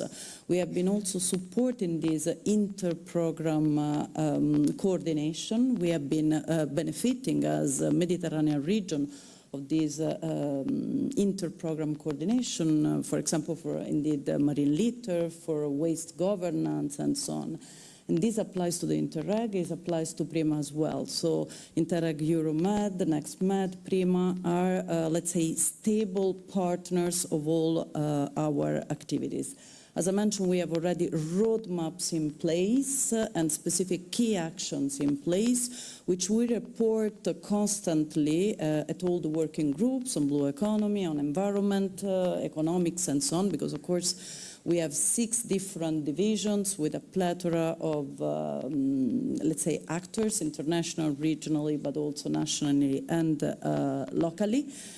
And I would like also to say and to add that some, for example, the Southern Med partners that are now here with us within the governance projects are those that, through indeed the previous preparatory activities, we have been able actually to bring in the sense that their attention was drawn on the possibility that all this was meaning. I'd like also to refer to the fact that in terms of European Commission, as it was mentioned, it's our co-presidency, together with Jordan, actually, that is representing the countries of the South. We have a rotation mechanism, and this is, again, what I suggest. This proved to be very, very useful in involving the South Med, to have this rotation mechanism by which, the different countries were represented.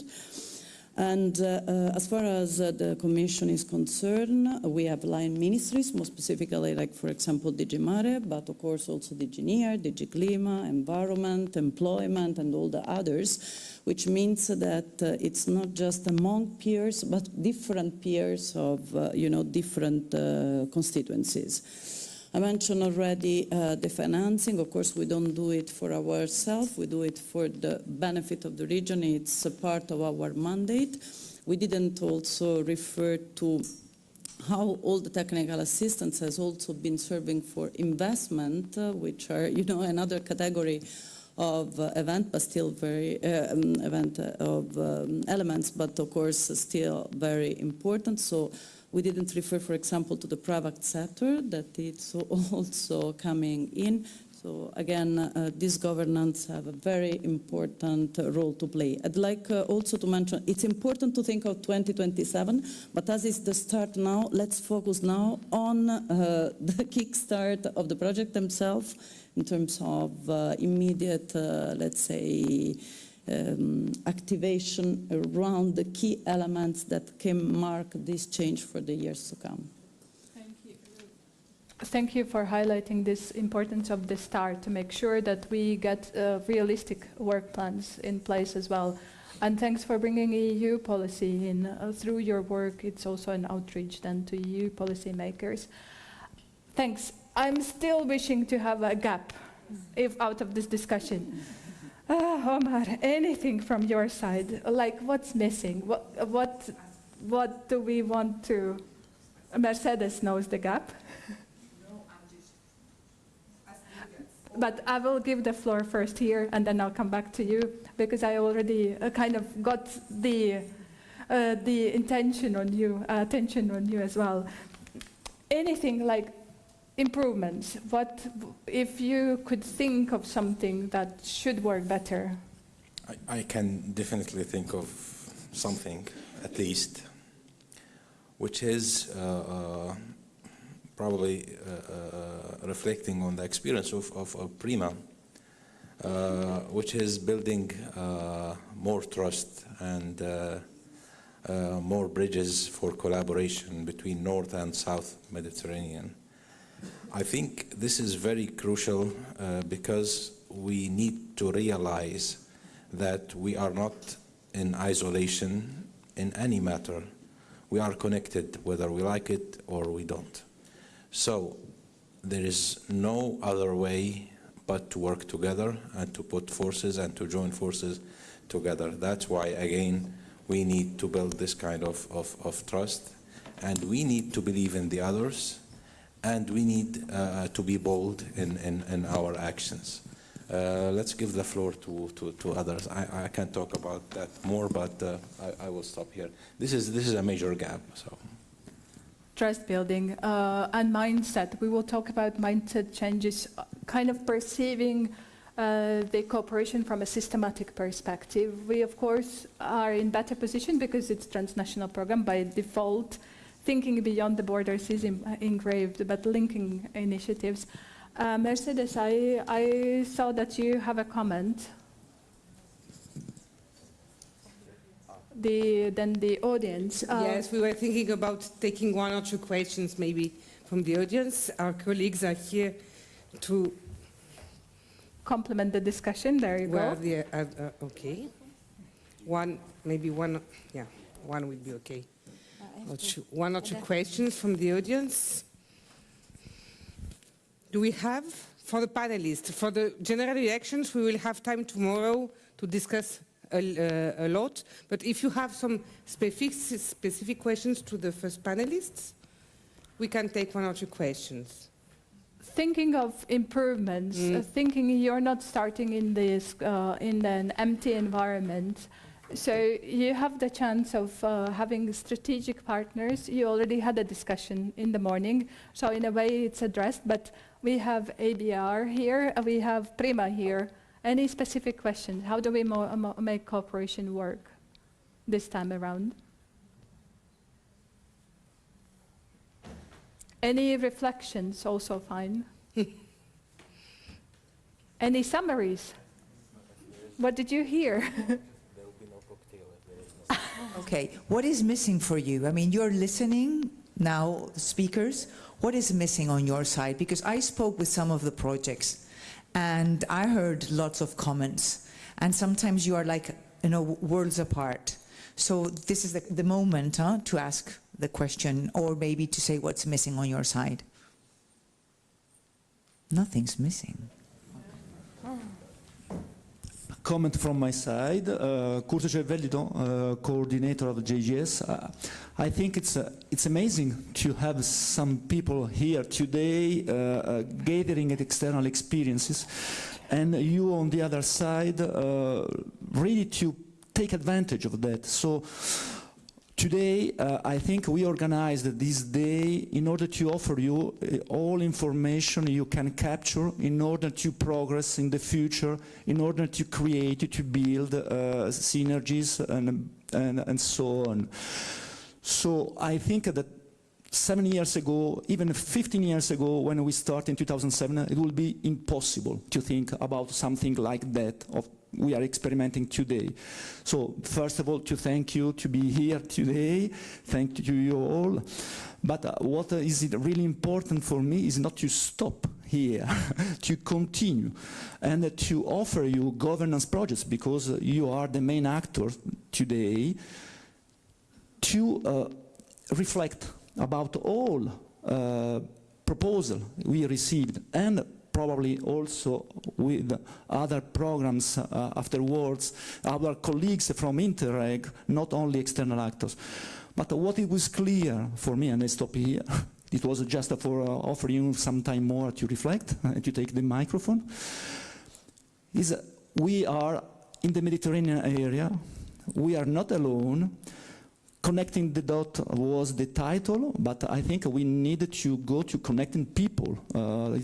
It's easy to say, of course, but it is the final objective we need to share all together.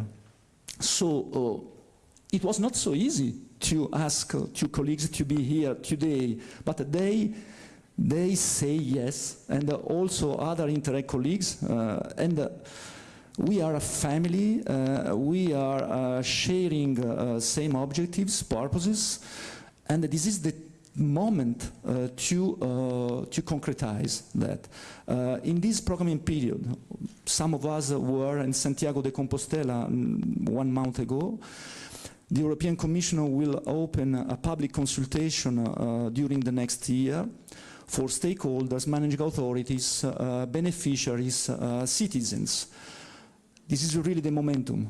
If we don't be able to understand that now, this is my opinion, but cooperation will not be the same in the future, and the next programming period, the post-27, will be probably not useless, but a standard tool to finance simply projects. So try to take advantage of all proposals you are receiving today with us, without us, on the territories, with your stakeholders, beneficiaries, citizens, young people, young colleagues, etc., etc. So this is my message.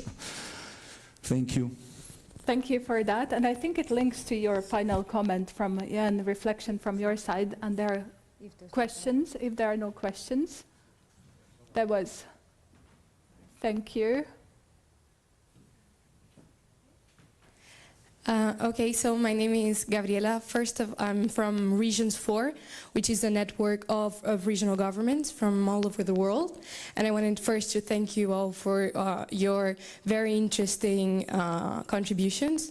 And I wanted to ask Patricia, for the UNEP map, you mentioned this renewal process of the framework next year. Is there any specific considerations in these consultancies, the process of consultations with different stakeholders? Is there any specific consideration for regional and local governments participation? Okay. First of all, thank you for the question that allows me to specify a bit better. Yes, absolutely, because as I've mentioned, maybe I gave too many information, this was not highlighted enough. The Mediterranean Strategy for Sustainable Development is really a multi-stakeholder platform, so we really try to engage at the best not only the ministerial level, which is by default, let's say, the partners of UNEP map of the Mediterranean Strategy for Sustainable Development, but also the multi-level stakeholder, where local and regional authorities also from the south shore of the Mediterranean, Western Balkans and so forth, are key for us. It's key they participate because also, as we said this morning, we do have policies, we do have agreed frameworks, priorities, actions, but then we need to implement them in the territories. They need to have an impact in the territories. So this is done by the stakeholders that are in the territories, including regional and local authorities. So absolutely, yes. Thank you. Any further reflections there? Thank you. I am Alexia from Green Living Areas Thematic Community Project, and I take advantage of the invitation of Curzio to explain that tomorrow we will organize a workshop dedicated to talk about these cooperation modalities that we would like to start with among governance project and you. I think there are a lot of specificities that we have to define, and it is also difficult to talk about that now because we don't have time. But if you are here tomorrow, you are welcome to participate. Thank you. It's an excellent invitation and also a summary of the discussion. We will continue tomorrow. We've highlighted so many opportunities that, as you mentioned, we need now a practical discussion. How do we use the best of it? Thanks for that. There. Yeah. One more. Thank you very much. I'm Rosario Sapienza from TESIM. Thank you. I think everything is very promising and at the same time full of opportunities. Maybe a little bit, let's say, scaring in the sense that this seems a little bit like the perfect storm arriving. And maybe one very simple question I can throw here on the table is how you recommend, how you suggest a normal player, even a newcomer, an organization that want to engage into synergies, into this scenario that is a little bit complex, I have to say, with extra information on top of others. So you get lost, especially if you are a newcomer. So it's fantastic, but at the same time, big power, big responsibility. And who is supposed to be the driver? It's like maybe is a little bit missing who have the responsibility to kicking off these synergies. Everything looks a little bit too vertical. And we discover with governance project that somehow thematic and verticality maybe is not the formula. And this is one of the main formula of the current programming phase. We work on theme, on topics, while we discover that probably the best way of connecting dots is bridging topics. And this is probably one of the lessons learned from this governance project. So these are hot topics, I think, that float here on the hall and on the room. And probably this is one of the reasons the talk doesn't start, because many information, a lot of complexity. How you can help us on reducing complexity? Maybe this is the question. Sorry, I think your point became very complicated, but in fact, I mean, we have been having much more operational and practical discussion before, and as the colleague was saying, we will have later on. I don't want to go into standard sentence, but as it was said and repeated many times, is co-creation. So it's not just who does what. I mean, it's really a mutual cooperation. There are already many examples. This is already a process that it's happening, not necessarily something that is there to be built. And it can be addressed in many different ways. I mean, we are talking of, the overall framework, but in practical terms, you can start to get part to events, activities, and so on. And through this, have a better understanding, basically, of the opportunities and where you, with your role, with your capacity, your mandate, you can contribute. So I would suggest actually to go more in this way rather than to try to rationalize. We had this meeting today and we start to understand indeed that there are opportunities, but the best way is indeed the hands-on and start, directly taking part of the activities to have a better understanding. But I give you the floor. I have to say I had exactly the same image of having this, and I see it in my daily work as well. How work is vertical, everything is in columns, and you try to go to the left and then something pushes you back to the right so that you stay in your column and everything works very well just under there. But the reality is indeed, we need to build bridges, and this conference is, I think, the very first example and a very first move in that direction, which is the winning direction for sure. So to conclude also, my suggestion would be definitely to try to go horizontally as well. And it's a very nice picture as well that actually the team has chosen in terms of looking in different directions as well to cooperate. So to also go very concretely. Interact, TESIM actually, and ESPON, they're all institution, agencies, entities that actually are here to support all the work that you do. So also my recommendation would be, we all have the same pains, so whenever you have a problem, do reach out to any of these actors. They are actually there and they do a beautiful job. They're there to help you and to maybe connect you with someone else who has the same problem. So there are solutions. Someone might have already found the solutions. So let's get together, let's communicate. So communication shouldn't be only about social media, but it should actually really be an active role of seeing what's around, talking about your project with your stakeholders, your partners, to really then build bridges in a horizontal way as well. To conclude, another tool that I find particularly interesting, well, Interreg.eu has, for example, a page, I think it's called Highlights, where, for example, whenever you want to publish something, it's good to go there to know what's going on. Similarly, again, a little bit more for cross-border cooperation is the Border Focal Point Network of the European Commission. I call it a bit the LinkedIn or the Facebook of the Commission, but I have to say it's really important to know which studies are there, what is going on also a little bit politically, what are opportunities that are there. So, and they are not only for Interreg, which I think is very important, again, to see what's outside of the pot. And here I think also Interreg programs have a key role to play in terms of opening up to bring these actors here maybe also in the attention of your projects, so that maybe your projects can also benefit from the knowledge and the frameworks that are already existing thanks to other organizations and institutions. So, thank you. Thank you for that. With that, I would like to thank all the speakers of this session.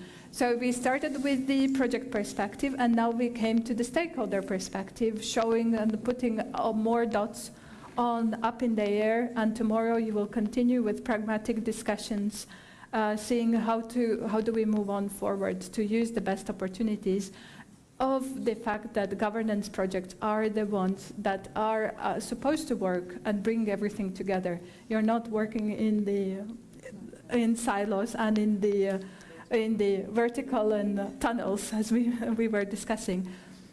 So with that, thanks a lot. Think of these practical things for tomorrow, because I still want to see how do we make it better. But thanks. Thank you. Thanks, everyone. Thank you, the panelists. Thank you. Yes, indeed, if we have missions, it's because we didn't want to work in silo with the specific objectives of the regulation.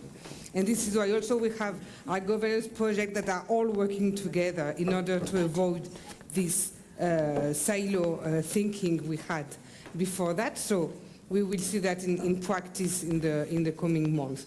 I invite Mercedes Asitores from Interact to join us, and she will moderate next session on the cooperation and synergies with other programs.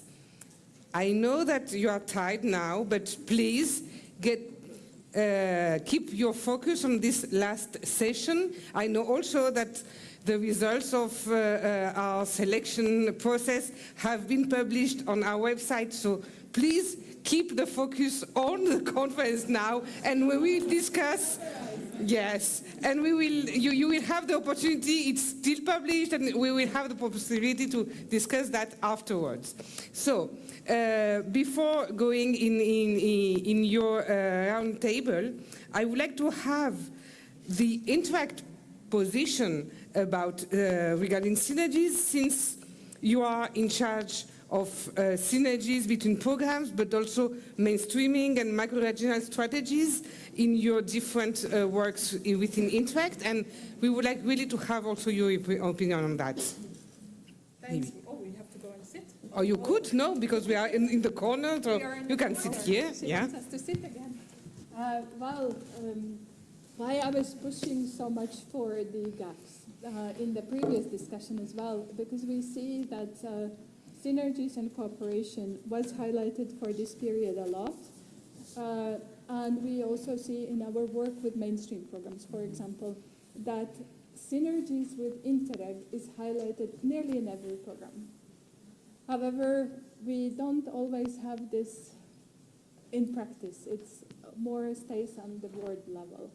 And what we've seen in dialogue with the macro-regional stakeholders, with the mainstream programs, is that for the solutions, for Interreg results to be actually taken up, we have to have a clear offer.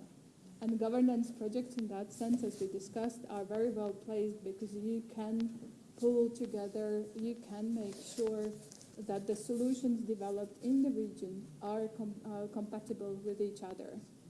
You can't hear me, they say. My microphone's not working. Is it now? I have a very loud voice, but I probably can't scream enough. So yes, coming together, bringing solutions together, having a very specific offer is something that makes mainstream programs and also can help implement EU macro regions and reach higher. So being specific, having coherent solutions. We also hear when we work with European Commission, other DGs, not our DG Regio, but other DGs, for example, transport. They always say that, oh, it's so helpful when we have everything kind of organized for us that we don't have to dig in the information. So precision, specific offer, coherent offer, because Interreg is often criticized for the fact that we keep financing the same things. I will give a different scope. I'm considering that it's the Mediterranean. In Interact, we started working in 2019 with all the 17 Interreg programs that are working in the area. And the reason was that when they were deciding, Commission was deciding on what the progress will be like in this programming period, they saw a map that we did, with all these overlapping territories. And this bring their attention that, okay, there are 17 programs, and in many cases, they're overlapping territories, which doesn't mean overlapping actions. It means that there are some territories that they have different kind of programs. And the idea is that, what is the impact for the territory? And if I have to say, when we were saying, is there something missing? I was missing in that before panel the discussion on the territory, the impact on the territory. I understood that maybe the discussion was more in a transfer kind of level, but when we talk about, why are we talking about synergies? Because we need to have an impact in the territory. And if we are different funds working in the same territory, we need to be at least complementary. We were discussing, preparing this session, that more than the word synergies that I start to dislike a little bit because it's being very, used. Maybe something easy like to be complement, everybody understands that, right? I mean, if you have to understand what synergies and what's to act in a complementary way, it's easier to understand. So this will be a bit of the idea. So coming from the MEDLab group, we started, as I said, in 2019. You were with me, and all these programs, Adrion, Euromed, NextMed, cross-border programs too, which they have a very important role in Interreg, and in complement also with the transnational programs. But two spin-offs came out of this, because this MEDLab, it's a platform of discussion. We don't take any decisions. But one spin-off is the Sustainable Tourism Coordination Mechanism. Is it that right? Right, Curcio? Okay. So that you're starting to work specifically on that topic. And another spin-off, it's the User Action Lab. Do you want to say something? No? No, because you know me. I can start talking and not never stop. But for the project, what means this cooperation, we also discuss possibilities to link projects working across programs or similar projects were tackling certain challenge together. So this is something that definitely also for the governance projects where you can get inspiration for actions that have been implemented elsewhere is of course Cohesio platform, but also Keep.eu. And that's where we also benefit from having managing authorities and JSs in one group where we can talk about the synergies. And synergies or complementarities is also a lot about the partner work. Exactly. I mean, what we are discussing about how to work in a complementary way, and this is part of, now I have to stand up and start calling but it's just to start. We are discussing from a program level, from a United Nations level, from a Union for the Mediterranean level, even macro-regional level, but who are the ones doing for from real? Region level as region well. level, yeah, no, but at the end, we're going to start arguing here. No, but at the end, who's really working on synergies are project partners. And the ones that are having a impact in the territory is the project partners. So this is, you are responsible to work on this. It's not something that we start talking or European Commission start talking. And that's why I think I will leave the stage now, because otherwise we, the two of us, will continue talking until the evening, but we heard networking is the key. Exactly. So I'll leave the floor now to you. Thanks, everyone. Thank you. So, I leave this mic. I start with this mic. Can you listen to me? Yes? No? It's in green. I don't know why not. Okay, yes? No. It takes some time? Yes? Ah, okay. Thank you so much. It's just a matter of being patient. Okay, so it's the last round table. There's a cocktail afterwards. I understand you're tired. Then even Sophie mentioned about the project. So Sophie, why did you mention about the projects? Well, so the idea is, well, I'm Mercedes Acitores. I also work for Interact as Ilse. And it's a pleasure for me always to be in one of the Euromed events, because I'm an old Euromed and always it's in my heart. And I'm so happy to see old colleagues and old friends here. As I said, the idea here is, well, just hello also. Well, sorry, I just got a bit of a mix. Here now we're going to discuss how to favor synergies, complementarity, that's my new word, across Interreg programs, and how to find this territorial impact.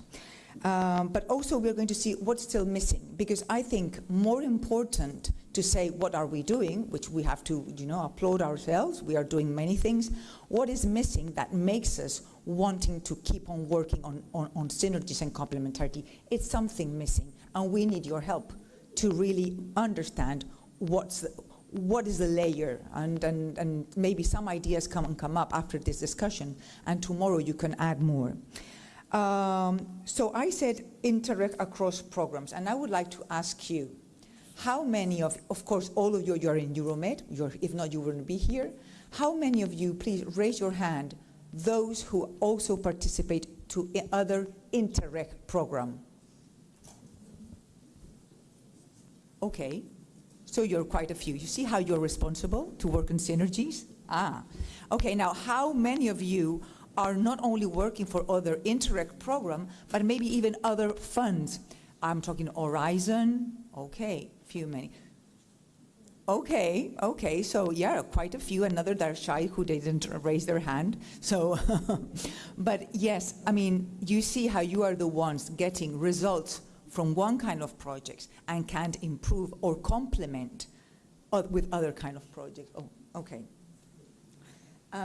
So after this icebreaker, which was very useful, so you are a bit waking up, let's go now to, we heard the projects, we heard this link from the 2014 to 2020, and now for the future. Tomorrow we will keep on discussing with the projects. We heard the main stakeholders here. Now it's time to hear the programs, because we said that projects are responsible to work on complementarities and synergies, and you would say, oh my God, now another responsibility. So what's programs doing and what Commission is doing if I have to do it all, right? Probably you were thinking about that. No, programs, of course, they are also responsible to facilitate you to work in synergies and in a complement way. But they are facilitators. That's the reason you need really to discuss with them how to improve it and how to make it better. So to discuss and to debate all this, let's welcome our speakers. Mr. Ervin Siveris, Program Director from Interreg Europe. Please. Again, oh, sorry. Okay, but Ervin, he heard his name. Thank you very much. Mr. Luca Ferrarese, please come to the floor, Program Director to Interreg Central Europe. Thank you. Fabrizio Paloni, from Program Director from Interreg NextMed. Mr. Lodovico Gerardi, Managing Authority Coordinator for Interreg Adrion. But he's also going to represent a little bit Emilia-Romagna here. Okay. And then we have Mrs. Nina Celia from the Slovenian Ministry. She will be representing three macro-regional strategies that Slovenia is involved in. And of course, Mr. Christos Economou from DG Mare, representing the European Commission. And we can, Curzio, I know you are really looking forward to join this roundtable. So just come here, a big applause. So thank you very much. Just take a seat. Sit down. I know you're tired, but to be sitting down. As you can see, we have a number of four Interreg programs. Two of them are working very much in the Mediterranean. The other two, one is more a pan-European one, and the other one is Central Europe. But they all have a great experience, and they're really looking forward and facilitating their projects, how to really work on synergies. That's the reason they are here. Also, you will tell us your missing points, what's lacking. On the other side, we have two representatives of a framework, of territorial frameworks, the macro-regional strategy, and DG Mare, who's representing DG Mare, but also WestMed. So you will have this also two hats. And Curzio, who's taking an eye on me in case I'm not doing my moderation well enough. Okay, so let's focus on Ervin. Ervin, I think everybody knows probably Interreg Europe already. I guess that maybe some of them they also apply to your program. But talking to you and preparing this discussion, I think that in your uniqueness is that in your program, the 27 member states are able to participate, plus now some, I just need to be not in this horizontal, but this way, so you can listen to me, right? I think you can listen to me better. Okay, so 27 member states, plus some accession countries that are also with you. That's unique, and also unique is that your program is really the program that links projects to the mainstream programs. I mean, you have a bit that responsibility. So with this responsibility, how do you favor synergies? How do you achieve a real impact in the territories, working in synergies? I know that you have two ways. Tell us more, projects and the platforms. Okay, Mercedes, I may take over. Okay. Microphone is now. Yes. Okay, Electrocheck. First of all, Mercedes, thank you for the introduction. Thank you to the program to inviting me. It's always a pleasure to be in the most beautiful city of the world, as the minister just confirmed, in the nicest geographical area in Europe. Coming to the question, Mercedes, you asked, how do we do the connection, connecting the dots? You mentioned the point influencing mainstream programs. Yes, indeed, this is the one of the main purposes of the Interreg Europe program. We believe that for any problem in a region, in an area, we have in one of the 300 regions in Europe, we are now soon working together. We have at least one region who has a solution, another region who has experience in solving a certain problem. We do connect these regions throughout Europe to sit together, to exchange the experience, see what did work, see also what did not work, and then implement the policy solutions in their region, using also the mainstream programs where the funds are available. And this is one of the requirements we say we do. You mentioned already, Mercedes, we do projects as your program is doing. One of the requirements is going beyond the exchange of experience. We oblige the projects to implement what they have learned into the regional local policy. So there is an action plan which has to be drafted, and we monitor the implementation of the action plan to make sure that things are happening on the ground. Besides the projects, we have since the past programming period also a second pillar which is called Policy Learning Platform. Based on the work we have done in the past programming period, we have founded around 260 projects. That means we have thousands of good policy solutions, good examples, good practices, which are so far shared only among the project partners. But these good practices are also interesting for the rest of Europe. And we have created this policy learning platform with the help of 10, 12 thematic experts who are benchmarking these policy solutions, seeing what is relevant also to be shared above the projects. These are made available with different tools we have. We have a database of good policy solutions. We have created policy briefs where thematic experts summarize what is happening on a certain thematic area in Europe. Where can you look at and see, get advice, getting tips for solving, overcoming challenges. We do thematic workshop, webinars with the projects we are funding, to bring them together to in a constructive way, in a guided way, in a moderated way, to further share with each other, to complement each other. We do webinars for the broader public, meaning the regions, the policymakers, to get aware of policy solutions in different areas, to contact the program where there is special need.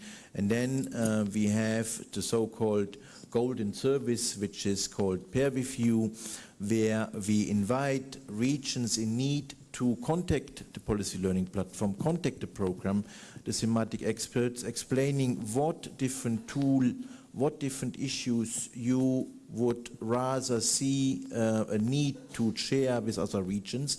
The experts look in the rich funds we have in Europe of good policy solutions, bringing then other regions, regional partners together for peer review, for 2 days, very intensive review on different topics the program can offer.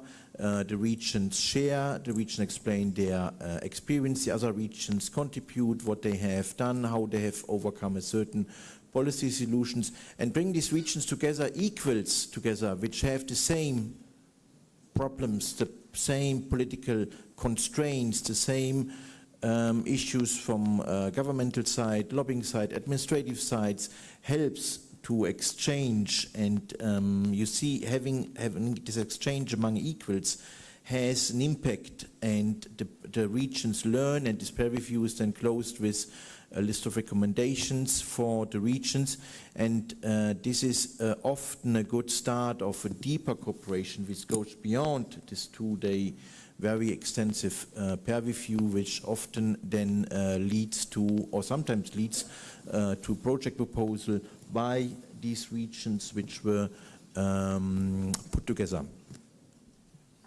What do you offer also for the governance? For example, made governance projects, can they be part of this policy platform? How could they benefit from this policy platform? I mean, one requirement is that the policy makers are involved in the projects and also in the platform of the Interreg Europe program. To improve policies, to change policies, of course, we need to have the policy makers on board. NGOs are invited to join with their expertise, but the main target group remains the policymakers. Only they can move things in a better direction. Without the policymakers, everything remains a little bit artificial and is not sustainable. Okay. Well, thank you very much. Now we will move on to, and thank you for keeping the timing, because I didn't say they have 7 minutes, and if we are a bit, with problem of time constraints, so thank you very much, Edwin. Now let's go to Luca Ferrarese from Central Europe. They are also front runners on working on synergies. Luca, I know that you worked in the past with Horizon, and now you have new plans. I would like you to tell us, how are you facilitating this nexus with other funds specifically? And also the part of the impact in the territory with the cross-border. Huh? Yeah.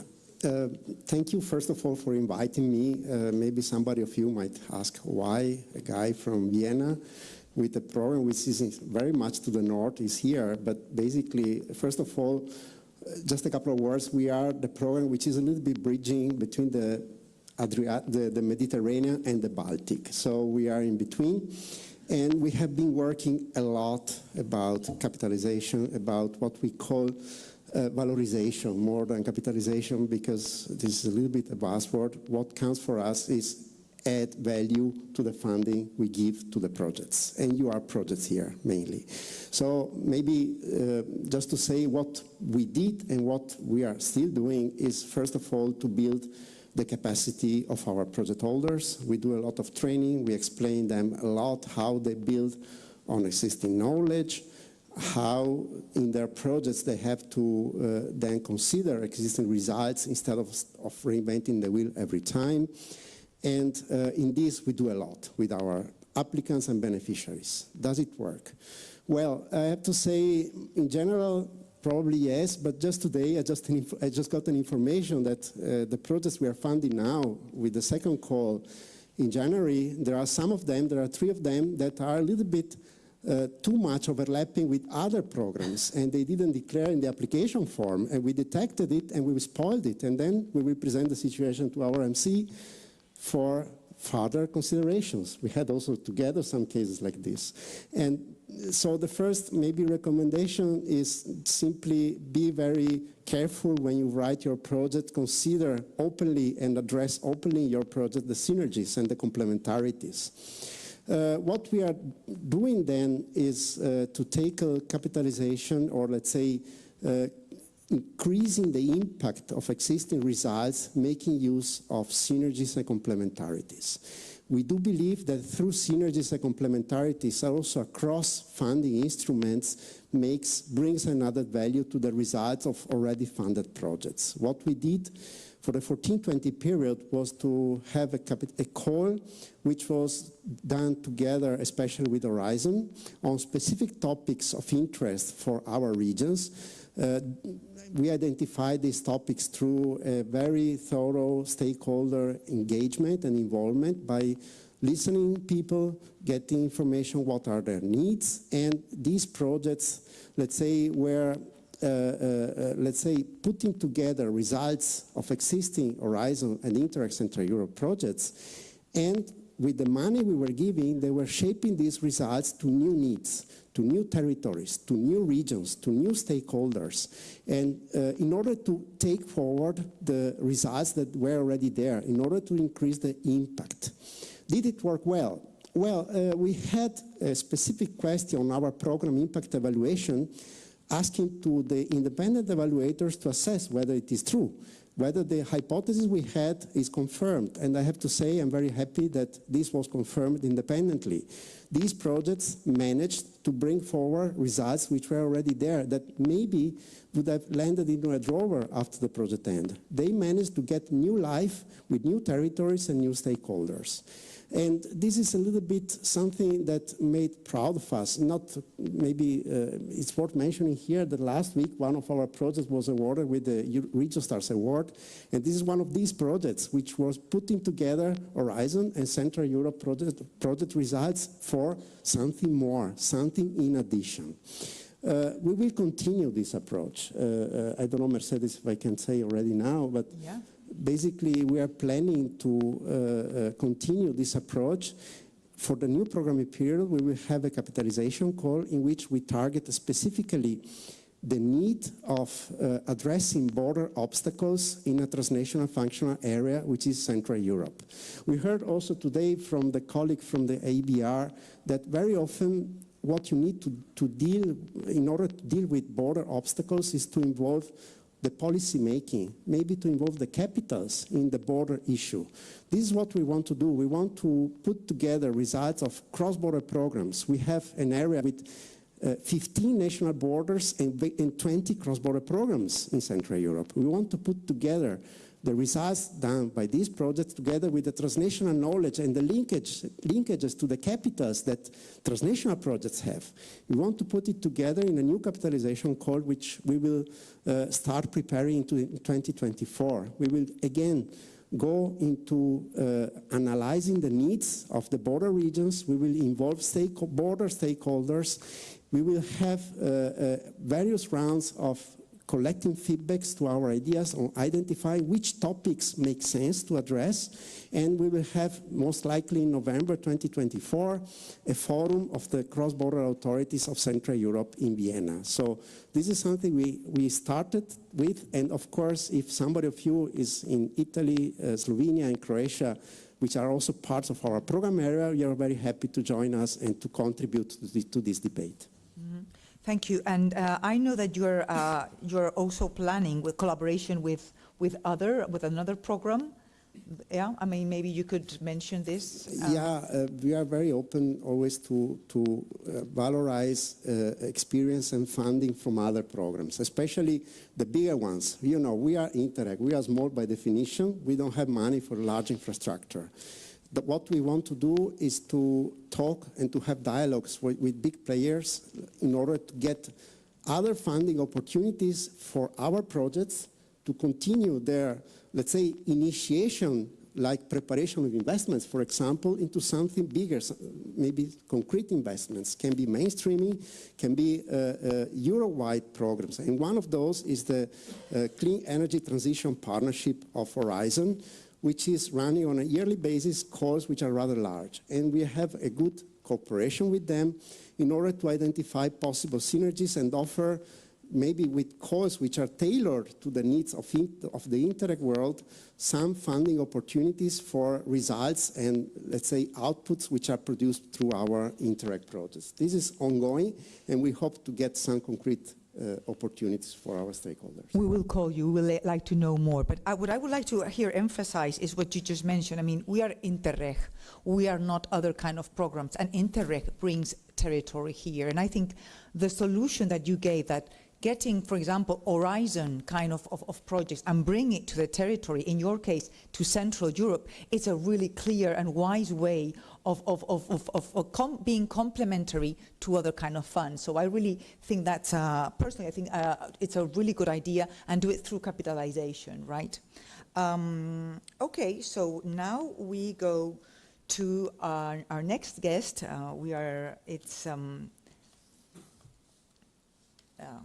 Okay, we go to Fabrizio Palloni. He represents Mednext. He's the head of the Secretariat. And now, I mean, here we are talking about most of the cases are EU participants. In your case, you have also the southern shore and the east shore of the Mediterranean. I mean, you are really the program that are entitled to work with them. Do they work, and do you consider working in complementarity with your partners from the southern shore the same way that you have heard during the sessions today? Or do you use another kind of method to involve them? Okay, first of all, thank you for the opportunity of this meeting. I'm really glad, and because connected the dots is something that is maybe an attitude in the Mediterranean, is a need. So listening at your projects just after lunch, it was clear to me that if we do not connect the dots, we lose a lot of opportunities. And so I think this is a great exchange here. Now, turning back to your question. We are in the passage from ENI CBC Med to Interreg Next Med. And ENI CBC Med has worked and is ending the work enhancing absolutely synergies with other projects. The projects were invited to define which synergies with which projects would have been implemented in the project life. Mm-hmm. And so every 6 months also the project report on that. Mm-hmm. Furthermore, the program has pushed the internal synergies through a cluster of projects, cluster work, that was based on the topics, the main 4 teams that are funded by the program. It started in 2019. Nonetheless, the project started to meet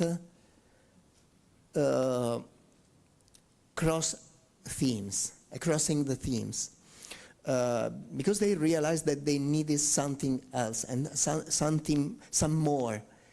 Something that was unexpected. As an example, we have projects that are working on sustainable tourism, but funded under innovation, as an example.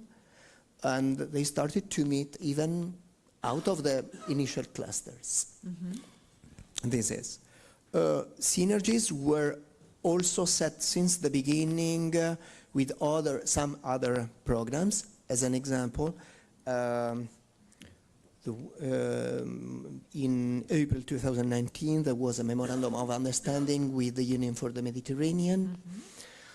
That had an action plan, a joint action plan in June, and then it was implemented jointly through the labeling, and also in occasion of the capitalization projects, the selection took into consideration some criteria set with the Union for the Mediterranean.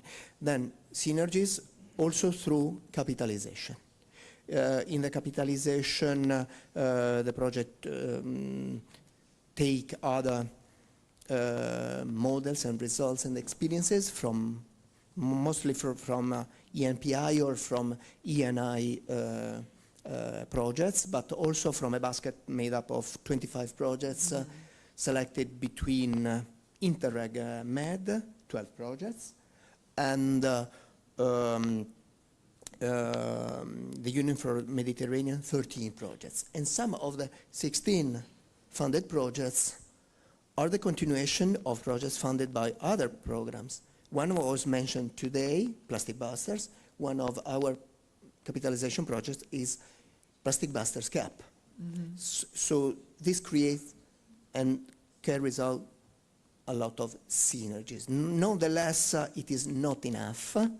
And so the passage to Next Med will improve these instruments for boosting the synergies, and now the synergies will take into account also projects that are not only ENPI or ENI or Interreg Euromed or Union for the Mediterranean, but no matter what program, it will be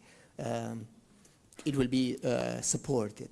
And the proposal will be selected and assessed on the basis of the quality of the synergies they are proposing. And Fabrizio, I know there's a mechanism, talking about methods.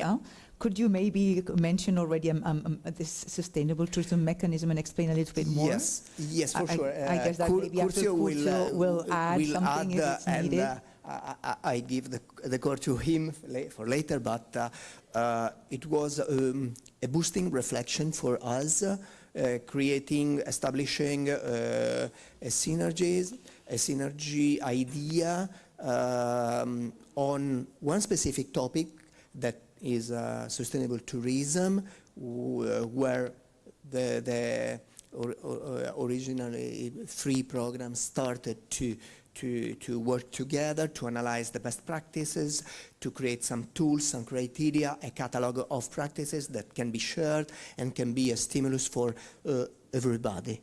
The path was long in the preparation of these. We are still working, and we are also in the idea of widening the topics, not only sustainable tourism, but also sustainable use of natural resources, impact of human activities such as transport, as an mobility. Okay. So this is an idea that is proposed in the event that was organized in Florence some months ago. There was an open invitation to other programs to join, since we are aware that creating synergies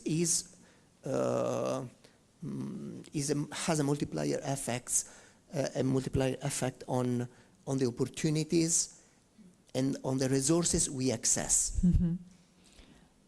And now maybe I will go, do you want to finish? Because I would like to ask Curcio, because since we talk about sustainable tourism as a first topic, and we just saw the sustainable tourism, I'm looking, Joseph, the sustainable tourism governance kind of project, what will be the link? Is there any link? How would they be able to participate in this? And this is a surprise question, sorry, it just came up. Sorry for this, but I don't know, maybe you're giving a specific role or to this governance project in this Mercedes, I had only one speech for today, so your question is not appropriate. What is it's important for me very shortly is that we need to work all together in order to reach bigger impact, also including the European Commission, of course.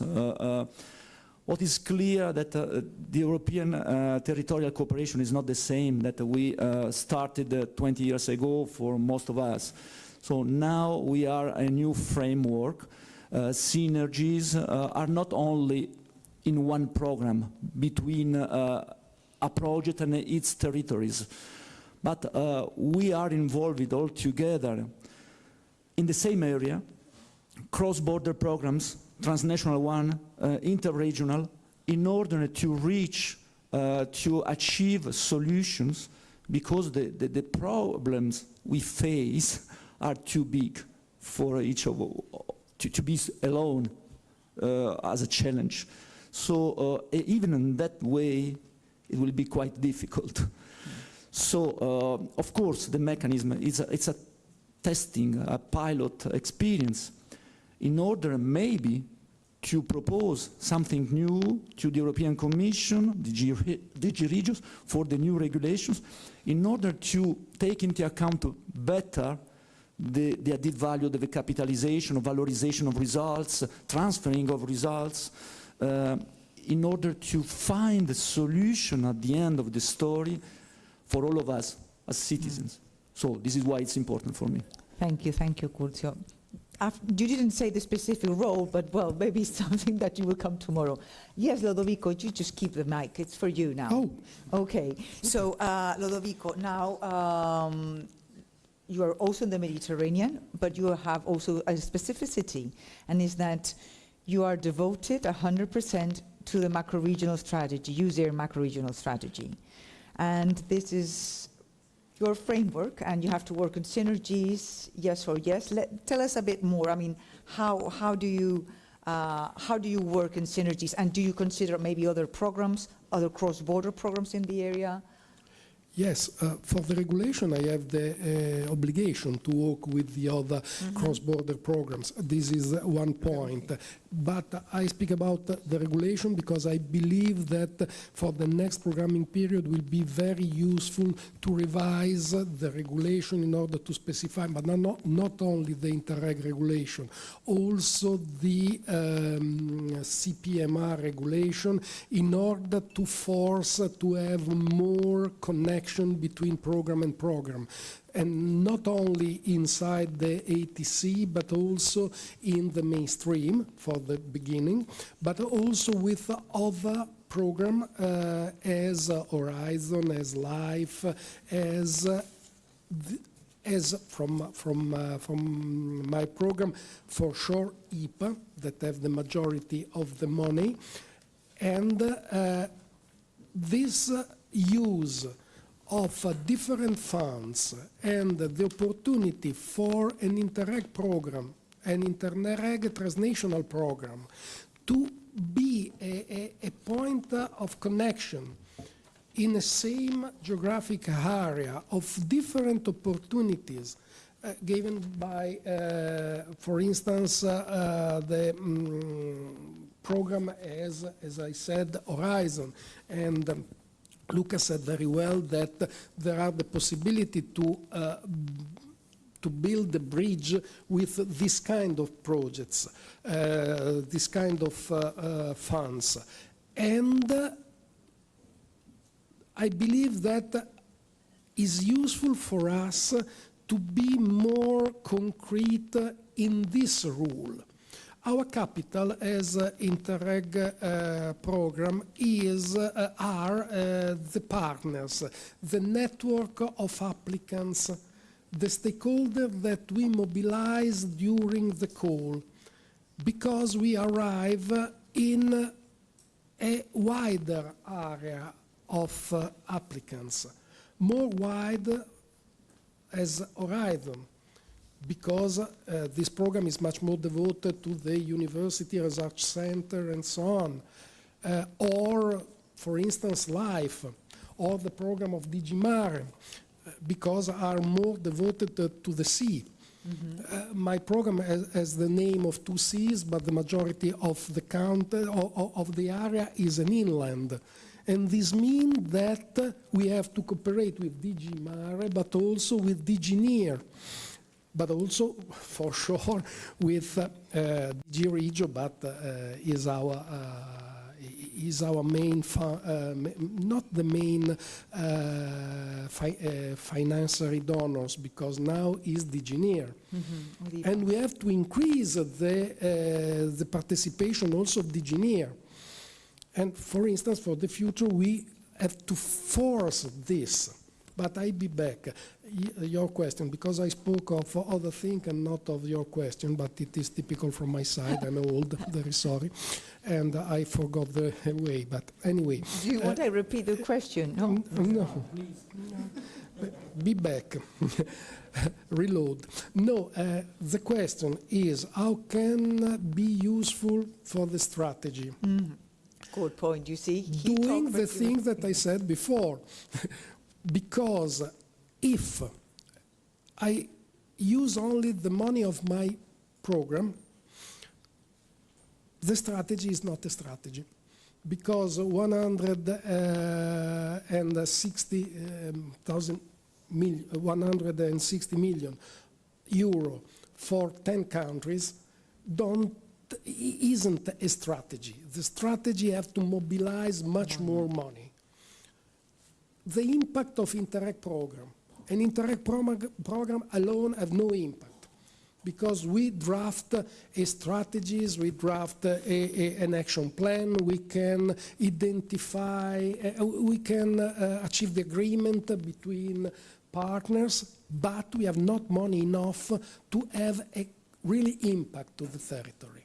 And the Interreg program have to use their strengths, and the strengths are, as I said, this wide and these different kind of stakeholders that are involved in order to facilitate the discussion.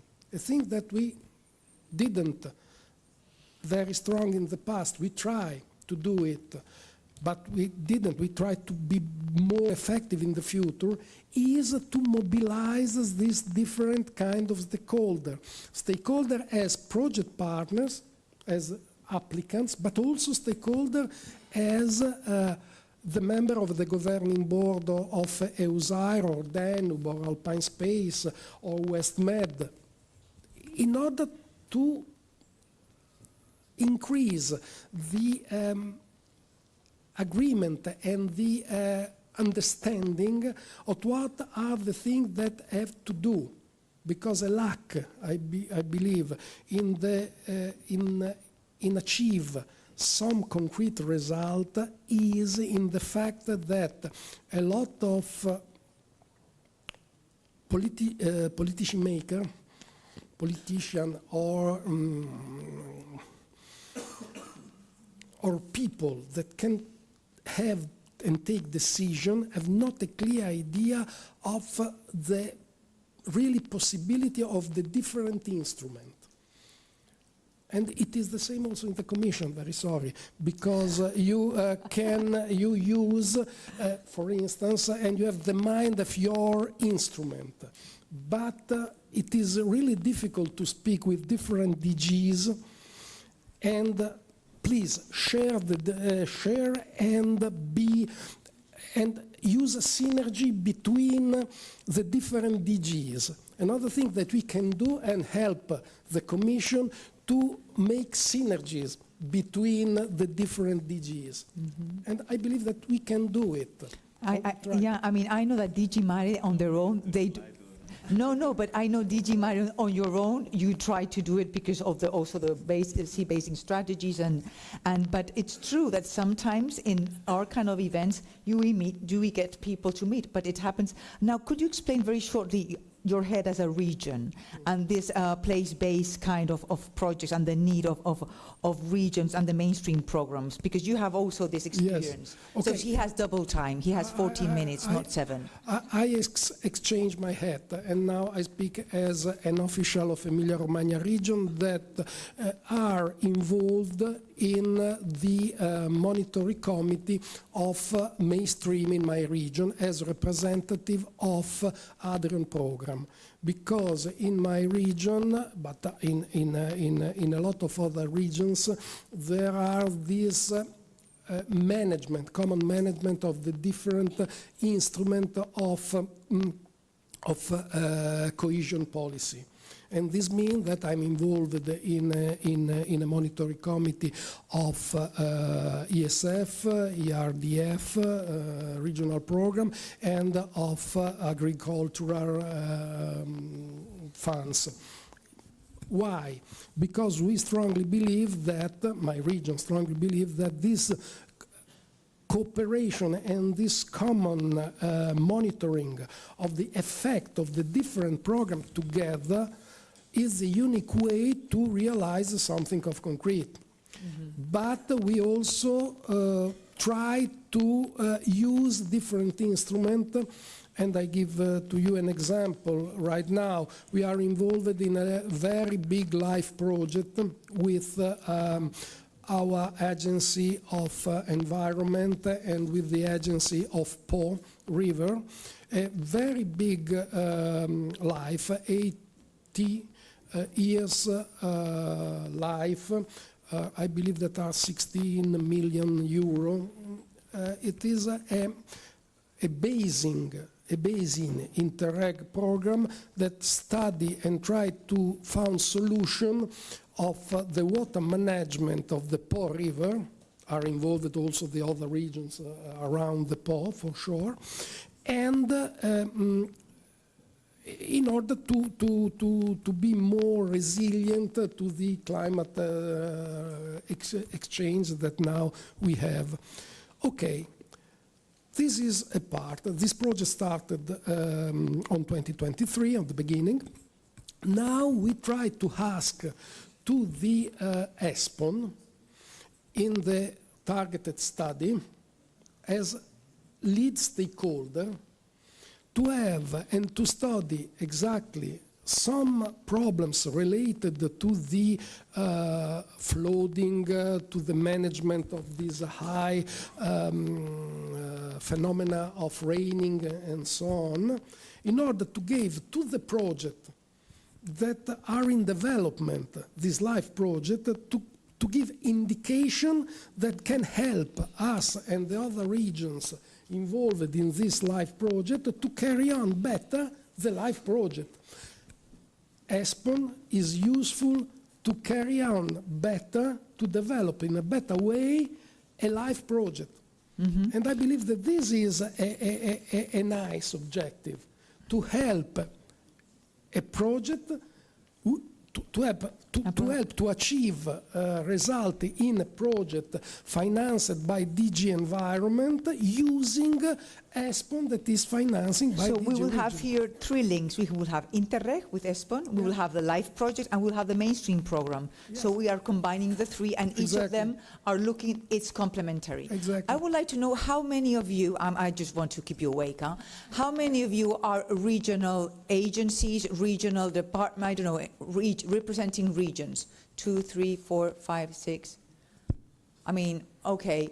And for example, this kind of examples that Lodovico mentioned, I hope that also will be useful for you. I mean, you're different kind of partners, and not always, but regions have a really a very important meaning, as it is regional development, and also have this duty to implement things in your region and your territory. And when you apply a to an Interreg-Med project, I hope that whenever it comes back, probably you will also keep it in your mainstream program. I'm asking this question and leave it there in the air, because probably I know the answer. But that maybe we can have that we can comment this during a drink afterwards. So thank you very much, Lodovico. So we had Lodovico, who has a program devoted to the user, and now we have here with us. So it's the first time we met. I need to check your Nina Celia. Perfect. Okay, representing Slovenian Ministry and these three macro-regional strategies. Now, most of the colleagues here are also, since they're in the Euromed, they also, if it's in the eastern side of Euromed, they will have to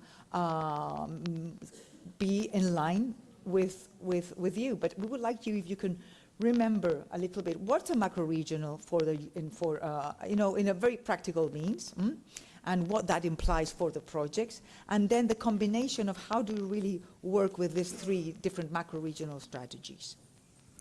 Okay, lepo pozdravljeni, good afternoon. Thank you very much for the invitation. I'm sitting here among distinguished gentlemen. Thank you very much.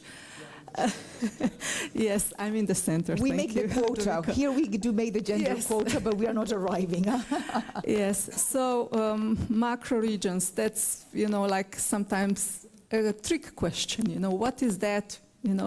Usually when people come, general public or, people trying to make some projects, they say, how much money do you have? And we have, well, we don't have the money. When is your next call?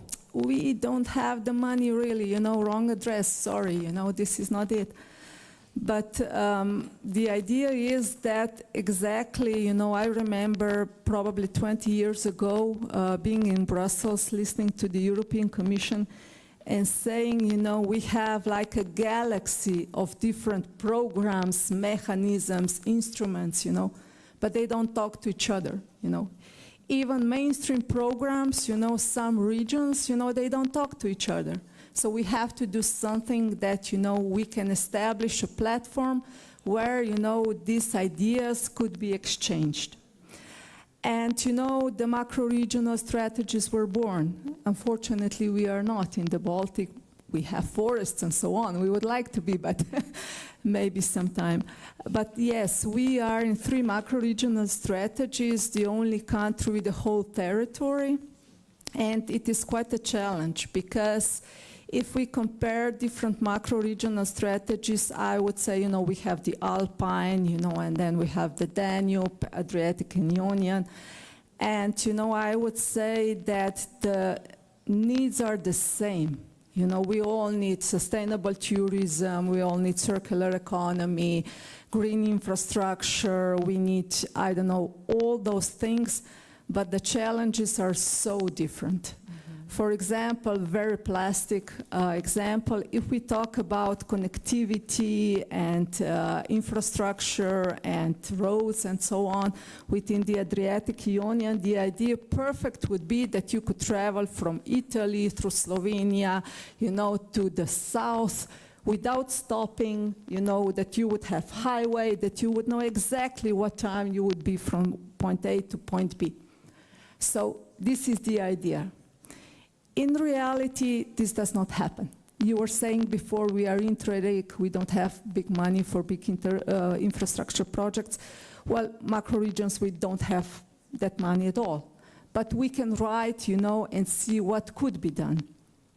So this is within the Adriatic and Ionian. And then if we think of the connectivity within the Alpine macro region, we are not discussing, how we could travel from point A to point B. We are discussing alternative means of transport, of energy. We are discussing electric vehicles. We are discussing hydrogen and so on.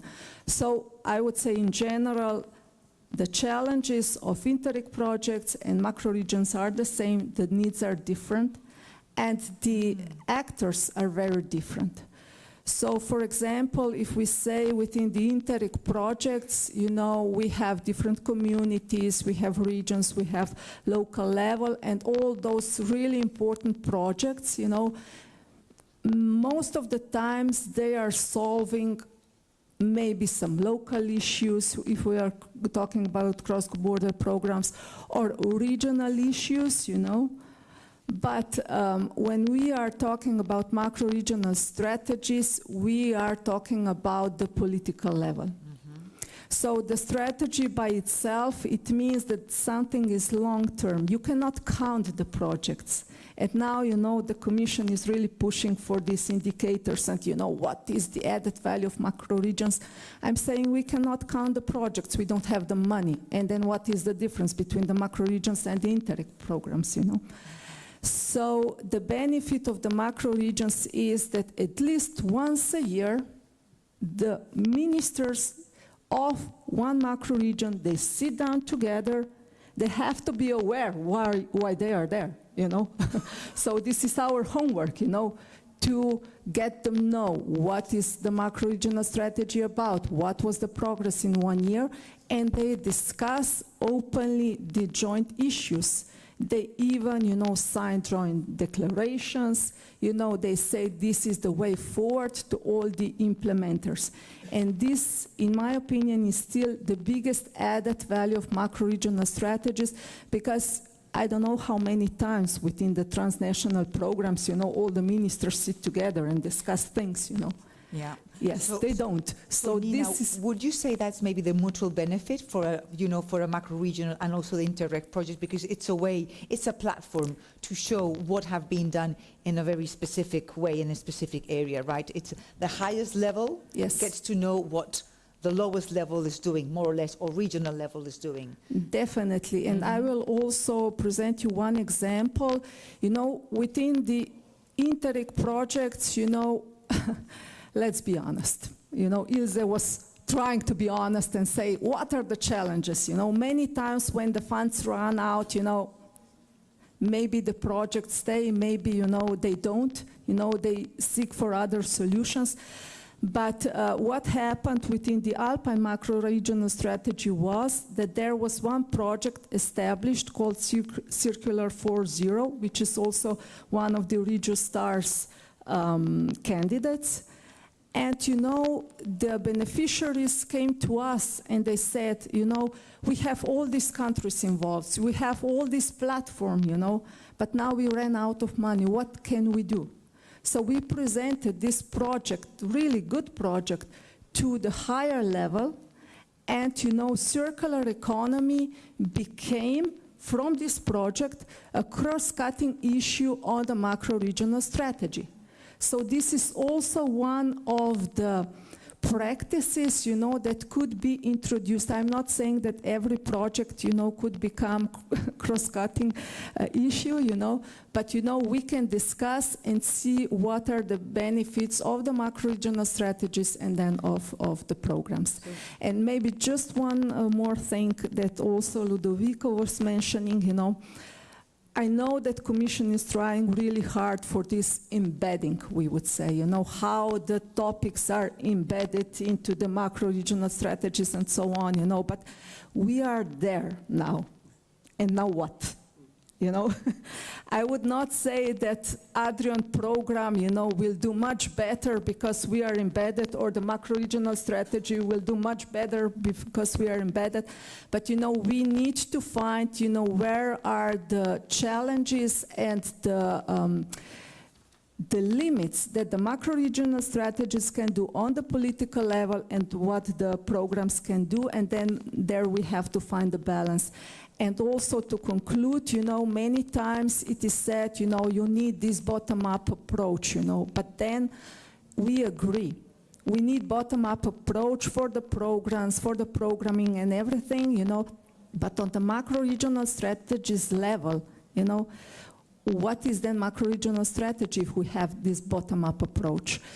What we do is inclusiveness. We include different generations, we include young people, we include different groups, you know, but this is not a bottom-up approach, but I would say it is the inclusiveness. I fully agree with you. Top-down, bottom-up, together, and make it inclusive. That's the way that we need to work forward. And now, our last guest had the patience to listen to all of us. And thank you very much, Christos, to be here representing the European Commission, but specifically DG Mare. We don't take more responsibility than the one we have. And okay, so in your case, as I said, WestMed, you know, you're here responsible for WestMed, but DG Mare also works with Union for the Mediterranean. What will be maybe your note here, or how we could work more in synergies? Yes. Together, DG Mare, Interreg, and all these organizations. Yes. I think it's very hard at the end of the panel to try to respond and put some order to all the things that you are discussing here. But I think it's important that somebody from the Commission is there also to show that how much interest we at least on the side of DG Mare, definitely, on the way you work, bringing the stakeholders together, and also try to put really actions against the objectives that we have set in the Mediterranean. For me, this is very important. I said it also earlier in the morning, that you are looking also how to implement the political objectives, whether it's in the context of the macro-regional strategy or whether it's where we're looking to the objectives, for instance, on blue economy in the context of the UFM. So we have the ministerial declaration in the context of the UFM, and also looking into the Western Mediterranean. This is something, an instrument that came out of the work that we have done in the Union for the Mediterranean for developing a sustainable blue economy in a broader framework, bringing the two shores together. I mean, you are connecting the dots, we are connecting the shores. This is, I think, an important message to keep. This is the work we are doing with the WestMed, trying really to bring up to the level of the, working together with the southern partners. It's really a way also to safeguard the joint capital we have, the Mediterranean, but also learn from each other and definitely look in the ways that we involve them. So your program here has the possibility to bring in, even as observers, the southern partners, And this is what we try to promote in the WestMed. For instance, there was a memorandum signed between the Western Mediterranean Initiative and the Euromed in ways that, you know, the calls reflect objectives. It's in a way of embedding, as we heard here, of, for instance, what happens in the USR and the Adrian program.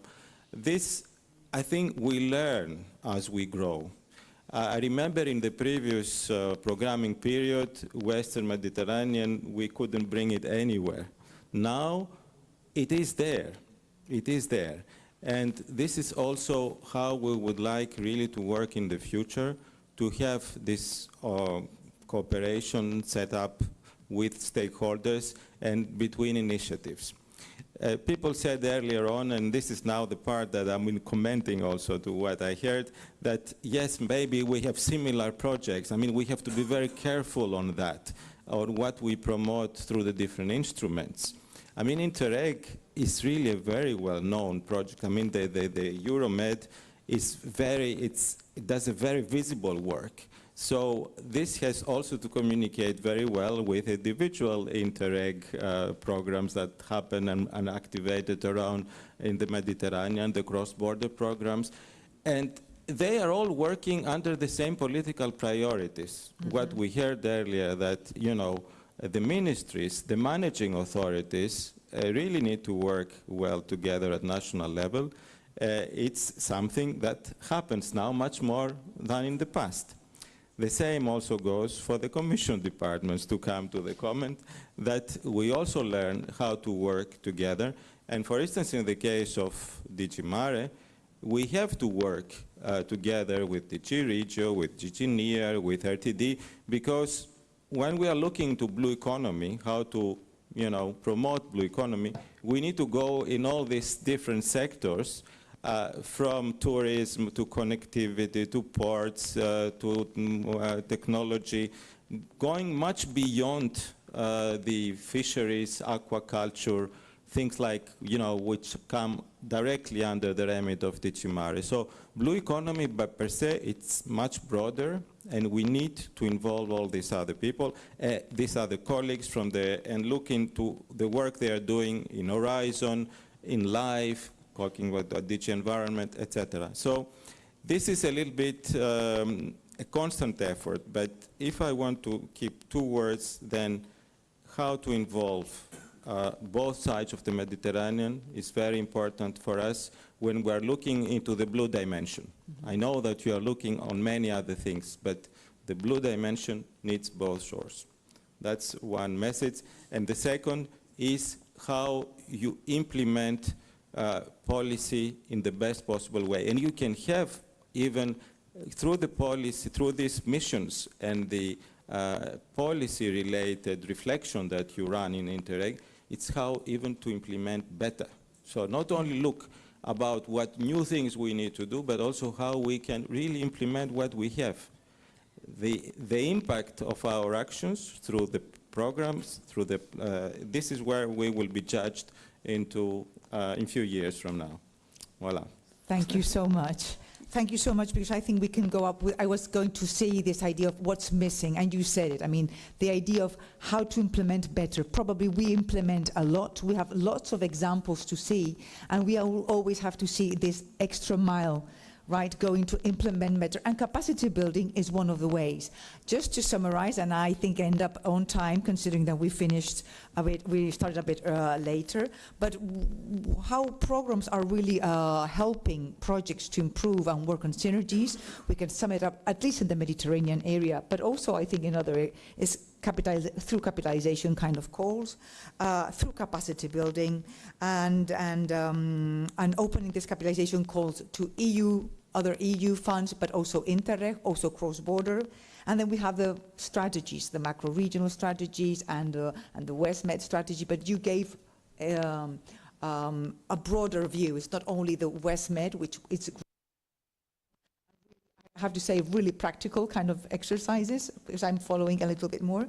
But yeah, I mean, just it's having a broader view on this transversal kind of concept like a brew growth and things like that. So that's tomorrow. Maybe I don't think we have time to ask questions, but tomorrow maybe will be. Yes, maybe we can take 1 or 2 questions if we have for the panelists. Yes.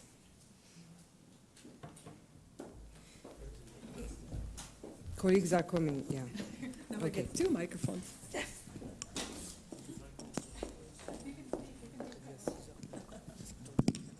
Thank you. Very briefly, from the Community for Tourism project, we understand that for us it's compulsory to keep an eye on what is happening beyond the Euromed eligible area. So this is something. It's something. It's more than obligation for the NextMed program because it is our twin program in the South Shore area. But for the rest of the programs as well, because you are dealing with projects working in similar thematic axes as we did.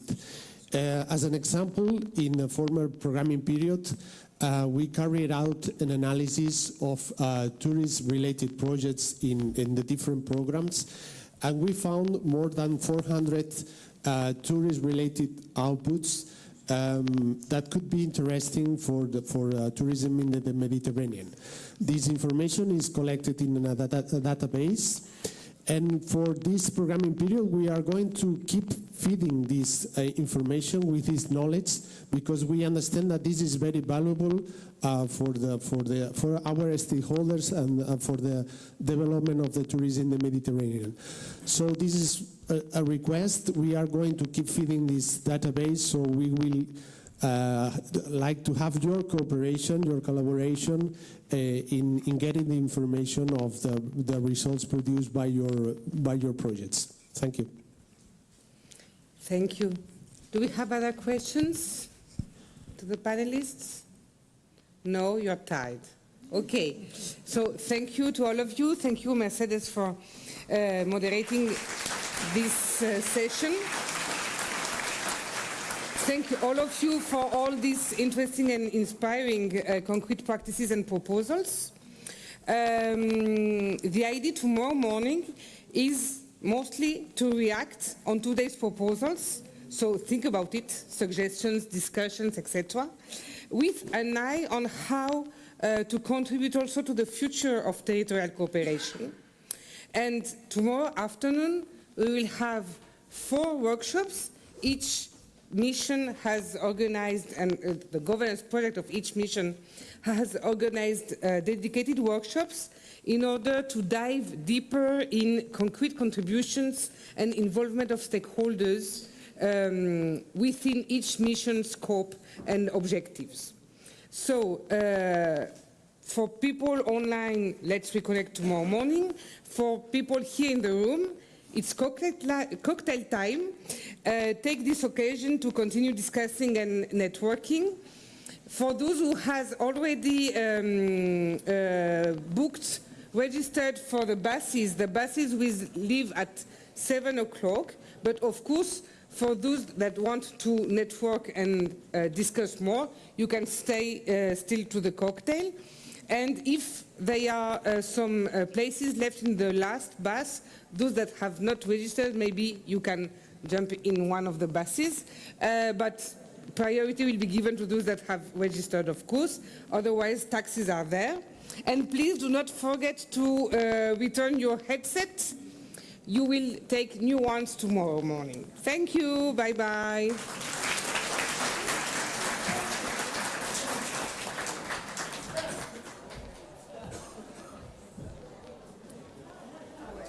Super.